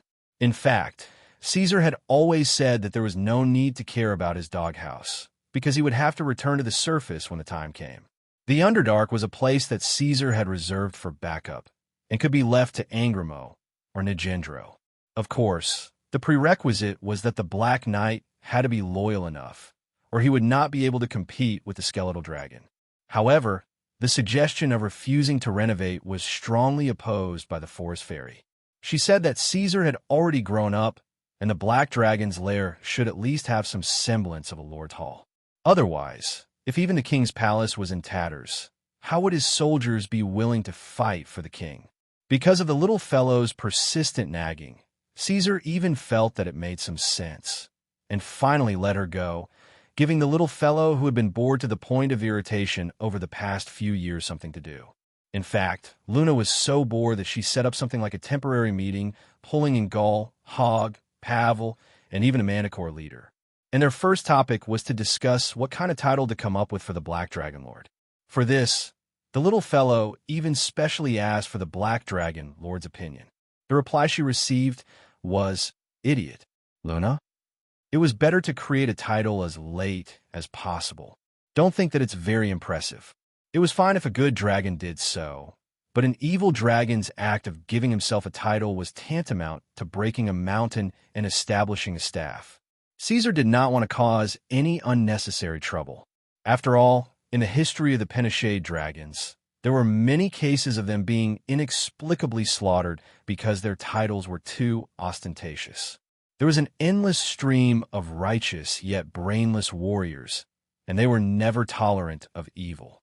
As mentioned before, the Black Dragon's new lair had been moved to another location. It was under the command of Great Executive Luna, who spent countless manpower to hollow out the entire mountain to build it. In any case, the undead's manpower was limitless, so Caesar let her use it. Outside the entrance of the Black Dragon's lair, there were towering fortresses and sentry towers, which were guarded by the battle lizard men. The entire palace was built from tungsten wood, which was a specialty of the dark region. It was as dark as black smoke and as hard as iron. There were also barricades and thorns around the palace, giving it a ferocious aura. The chimeras were in charge of patrolling the area. After Caesar saw the completed lair, he had his reservations. In fact, he was really speechless. Who knew what the use of these things would be? They were so fancy. Was there still an enemy in the entire Underdark? It was just to let Luna enjoy herself. At this time, after 5 years of growth, the Black Dragon had finally passed the weak infancy stage and had truly stepped into the stage of a young dragon. Yes, although he had a daughter, he was still a young dragon. Of course, this fellow's size could not be measured by common sense. Normal Penishade dragons, even the largest red dragon, were only 9 to 10 meters long when they reached the higher stage of adolescence. As for Caesar, he measured himself the last time he woke up, and he was about 16 meters long. He was about the same size as his mother when she was young. It was not because this guy was growing slowly during this period. In fact, when Caesar's size had expanded to its peak, he had once reached 20 meters long. But that would not work. Later, he discovered that 16 meters was already his limit. If he did not adjust his wings, the adaptive wings would no longer be able to carry him in flight in the face of his rapidly expanding body. He had no choice but to consume resources again to optimize his body. He pressed back the originally expanded length and strengthened a series of muscle groups such as the pterygothorax, deltoid pterygothorax, latissimus dorsi, and so on. At the same time, he optimized the defense of his wings to a certain extent, making them less fragile. In other aspects of his body, especially the previously miraculous anti-joint control, Caesar had also done enough work to limit his size to 16 meters. If he wanted to grow any longer, he would have to find a way to replace his wings to fly. This guy's ability value in the assessment device had also increased by quite a bit. It had jumped from the original 280, 331 to 375, 428, an increase of almost 100 points. Of course, this was not a leap that could be achieved by physical growth alone. Coupled with the two previous factors of obtaining the two trophies, whether it was lightning breath or decree, spotless ground, they would cause a great increase in the assessment device's evaluation. Especially spotless ground, this extraordinary ability. Caesar still had not figured out the upper limit of its ability, so he could not test it. He would probably have to find a powerful spellcaster to test it before he could truly understand. On the other hand, the ecology of the Underdark was also on the right track. The breeding industry of the orcs was in full swing. The first batch of domesticated beasts was already howling for slaughter. The wild boar people's berserk research project had also begun to show results. A major breakthrough had been achieved in the 9th experiment of fern ferns. In the monster clans, the pyramid reform jointly promoted by the gnolls, lizardmen, and hounds had gradually stabilized except for the bloody suppression of the rebellion at the beginning. However, there were still sporadic rebellions. They still needed Caesar's direct forces to be stationed. After all, one's nature could not be changed. Even if food, accommodation, and work were provided, this was probably not something that could be changed in a short period of time. It was a big project to evolve chaotic evil into orderly evil. It would probably take several or even dozens of generations of change and adaptation. Fortunately, the Black Dragon had lived long enough to witness the thousands of years of evolution of these clans. At this time, Caesar had already climbed out of his nest. He had been waiting for a long time, but it was not until now that the figure of the skeletal dragon gradually appeared in the distant sky. "Why is it so slow?" asked Caesar. However, when the skeletal dragon landed, Caesar knew why it was delayed. Luna was holding the bone horn on Yog Angramo's head and returning with it. The little fellow had been with Caesar for 7 years. After such a long time, not only did Luna not grow up, but her body was also getting smaller and smaller. Of course, this was just an illusion. The forest sprite's body would be fixed after the 3rd year of birth. Therefore, Luna's body did not change. On the other hand, Caesar's body had been expanding, so he subconsciously felt that the little fellow was getting smaller and smaller. "Father, I have informed Nigendro." The skeletal dragon's eyes flashed with blue soul fire. It stood in front of the black dragon and lowered its head slightly. "When the time comes, the High Undead will enter the northern domain and meticulously carry out your orders to maintain the existing ecology of each clan and provide stability. Please rest assured." "Good," Caesar responded. "The undead cannot leave the Underdark for the time being. I will also leave some of the clans in the northern domain to you. Remember, the key is you. Nigendro is just a support." The skeletal dragon grew very fast. At this time, Angramo's ability was almost on par with the Black Knight. Apart from the fact that it was not born long ago and some cognitive defects, there were basically no other problems. In comparison, Caesar certainly trusted Angramo more. Of course, you also need to be prepared. If the pressure of the war on the surface world is too great, I will also transfer the undead to support. Caesar continued. "I understand." The skeletal dragon nodded. It bit the blue flame and responded in a deep voice. "I wish you a complete victory. Tangerine will become king." Ignoring Angramo's compliment, Caesar turned his eyes to Luna, who was holding the skeletal dragon's horn. It was only then that his voice became gentle and he smiled. "Why, did you go for a ride again?" Ride was the black dragon's original word. Perhaps only Luna could understand it.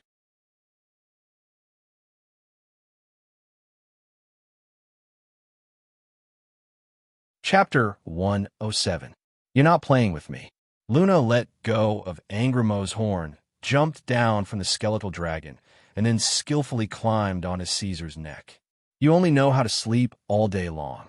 Little Yuga is the best. She's willing to accompany me." Of course, the undead did not need to rest. In fact, in the past 5 years, the little fellow had also experienced a deep sleep and then completed a feat. Her ability value was still between 1 and 2. Apart from becoming more energetic and not as sleepy as before, there was no change in her body. This was actually quite difficult. Caesar had not found any other intelligent creature with a lower ability value than Luna. You can order her around. Angramo still has things to learn, unlike you who can sleep all day long. Caesar could not help but mock. Caesar, how can you say that about me? The little fellow pouted and began to shake the thorns on his neck. I'm responsible for the maintenance of the castle every day, supervising the patrolling lizardmen and manticores and helping you pick your teeth. I'm also working very hard. Okay? In fact, she was just a fox using the tiger's might to bully others. Every day, she used different methods to order the lizard men to do manual labor and took pleasure in it. Besides, as if she felt that her theory was a little untenable, Luna added, and little Yuga is also willing to play with me. I didn't force her. I'm happy to. It's an honor. Hearing this, the skeletal dragon's spine arched slightly. She still could not learn the way Caesar and Luna talked. Yes, yes. Caesar coaxed the little fellow perfunctorily and raised his chin, indicating that Angramo could leave. Then, he walked back with Luna. The skeletal dragon lowered its gaze, and the soul fire in its eye sockets dimmed a little. It paused and watched the black dragon's back disappear from its sight. Only then did it spread its thick, bony wings and turn back to the undead domain. Caesar, are you planning to go back up? After chatting for a while, Luna began to talk about business. She knew about the recent changes in the Black Dragon's camp and could guess that Caesar was preparing for something big. Why? Don't want to go back. When we first entered the Underdark, you were very unhappy. Caesar asked. Iradia is the home of the fairies. If I can, of course I'd like to go back. Luna nodded at first, but then she became distressed. But I know that if you go up there, you'll have to fight again. Isn't it good for us to stay here? Here, you're to deserve to be the king? Moreover, you've spent a lot of effort to stabilize the balance of the Dark Zone. Isn't this what you want? Caesar stopped grilling the steak and paused for a second. Then he continued, The green dragon has what I want. Its environment is perfect. Its barn is overflowing. Its garden is full of figs, dates, and olives. Its cellar is filled with barrels of bacon and smoked fish. In the green dragon's nest, there are boxes of gold, silver, and gems.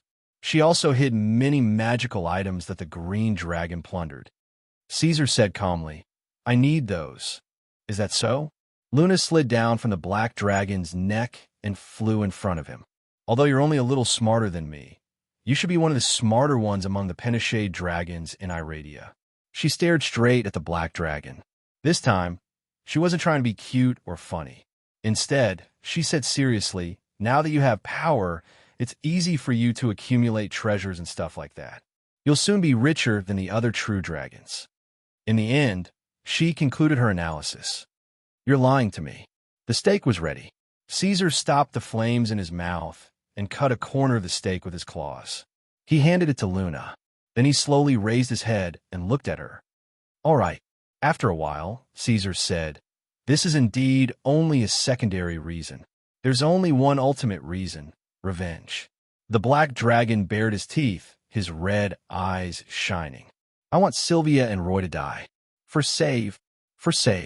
A true powerhouse would never be afraid of the unknown. However, Caesar wasn't a powerhouse. He was just a normal person with a normal heart and personality. He was just a normal person who had a dark side. Therefore, when he first arrived in Iradia, he was actually quite anxious and uneasy. However, at that time, he couldn't show it to anyone. He could only rely on his intellect, a cold face, and a strong body to barely survive. Under such circumstances, Caesar still had feelings for those who helped and accompanied him when he was weak. This included Luna, Garen, and the orcs led by Save. That proud and rebellious little female dragon, Blakesia, was not included in his calculations. Although the contract at that time was a mistake and a freak combination of factors, ever since then, the Stone Crow clan never left Caesar with food. Even if they couldn't even eat, they never left little Black Dragon with food. Long before the moving of the lake, Caesar's appetite had already started to grow bigger and bigger. His hunting range had also become quite broad. In the later stages, if he had to hunt by himself, he would have attracted a lot of attention. He didn't even know what kind of danger he would face due to his large size. Moreover, until now, Save was still the only living being who had passed on knowledge to him. When he first arrived in Iradia, Caesar only had a few bits and pieces of the inheritance of basic knowledge. Compared to the other dragon whelps, he was completely brainless. He knew almost nothing about magic and the situation in the New World. Although he didn't find any use for the principles of magic until now, the benefits that the knowledge brought to Caesar were self-evident. He only felt that the knowledge was not enough and was not complete enough. However, even now, Caesar still hadn't found a way to absorb the knowledge. One could imagine how precious those things were in Iradia. The old sorcerer taught him everything. However, an orc like this was gone just like that. The feeling was indescribable. Perhaps in the eyes of dragons, orcs were just lowly creatures. However, in Caesar's eyes, they were his friends and his guide. Any sentient being in his position would not be indifferent to the old sorcerer's death. It wasn't that his life was precious and the lives of others were cheap. In Caesar's eyes, there was no distinction between good and evil. He was just following his own beliefs. Using the ancient saying of the country in his previous life, it was, "Karma reaps what you sow." Sylvia and Roy had to bear the consequences. In fact, if that was the case, Caesar also had to bear the consequences. This guy had also done a lot of evil in the Underdark, carrying out a bloody reign, forcibly distorting the nature of species, and carrying out a dictatorship. In fact, these weren't the main points. The main point was that he directly killed the Calamity Dragon and turned it into a skeletal dragon to continue enslaving it. This went against the established rules of the dragon race. The Calamity Dragons killing each other was an internal conflict. It belonged to their race's ecology, so it was not included in the dragon's agreement. Luna was originally quite happy. Killing the Calamity Dragon was no big deal, no one would know anyway. However, when she saw the skeletal dragon Angrimo, she was worried for a long time. She advised Caesar not to go to the surface, mainly because of this. Caesar was indifferent. If he killed it, then he killed it. There was nothing to hesitate about. If he acted according to the dragon's rules and let the Calamity Dragon go, wouldn't that mean that he would also let the Green Dragon go in the future? Sorry, he couldn't do that. So Caesar simply broke this set of rules without any scruples. The Dragon Queen wouldn't pay attention to such a small matter. Of course, just because the Dragon God and the Dragon Queen didn't care didn't mean that there wouldn't be trouble in the future. Caesar was very clear about this, and at the same time, he was very calm. Adhering to his philosophy of karma has its retribution. He would deal with any consequences when the time came. If in the future some old dragon or even ancient dragon jumped out and clamored to seek justice for Sylvia or Ungra, Caesar had nothing to say. The only thing the black dragon could give was war, and Caesar's uniqueness lay in this. As engraved on the trophy before, those that couldn't kill him would only make him stronger. The wealth of war could make people rich overnight. In the war, as time went by, Caesar's power would only become stronger and stronger. He could not be weak or weak. This black dragon would only become more and more terrifying. Caesar, if something happens to me in the future, will you be like this too? Nothing will happen to you. That you're tuning in to the Warrior Lore YouTube channel. Don't forget to subscribe and join us on this journey to catch the most captivating stories.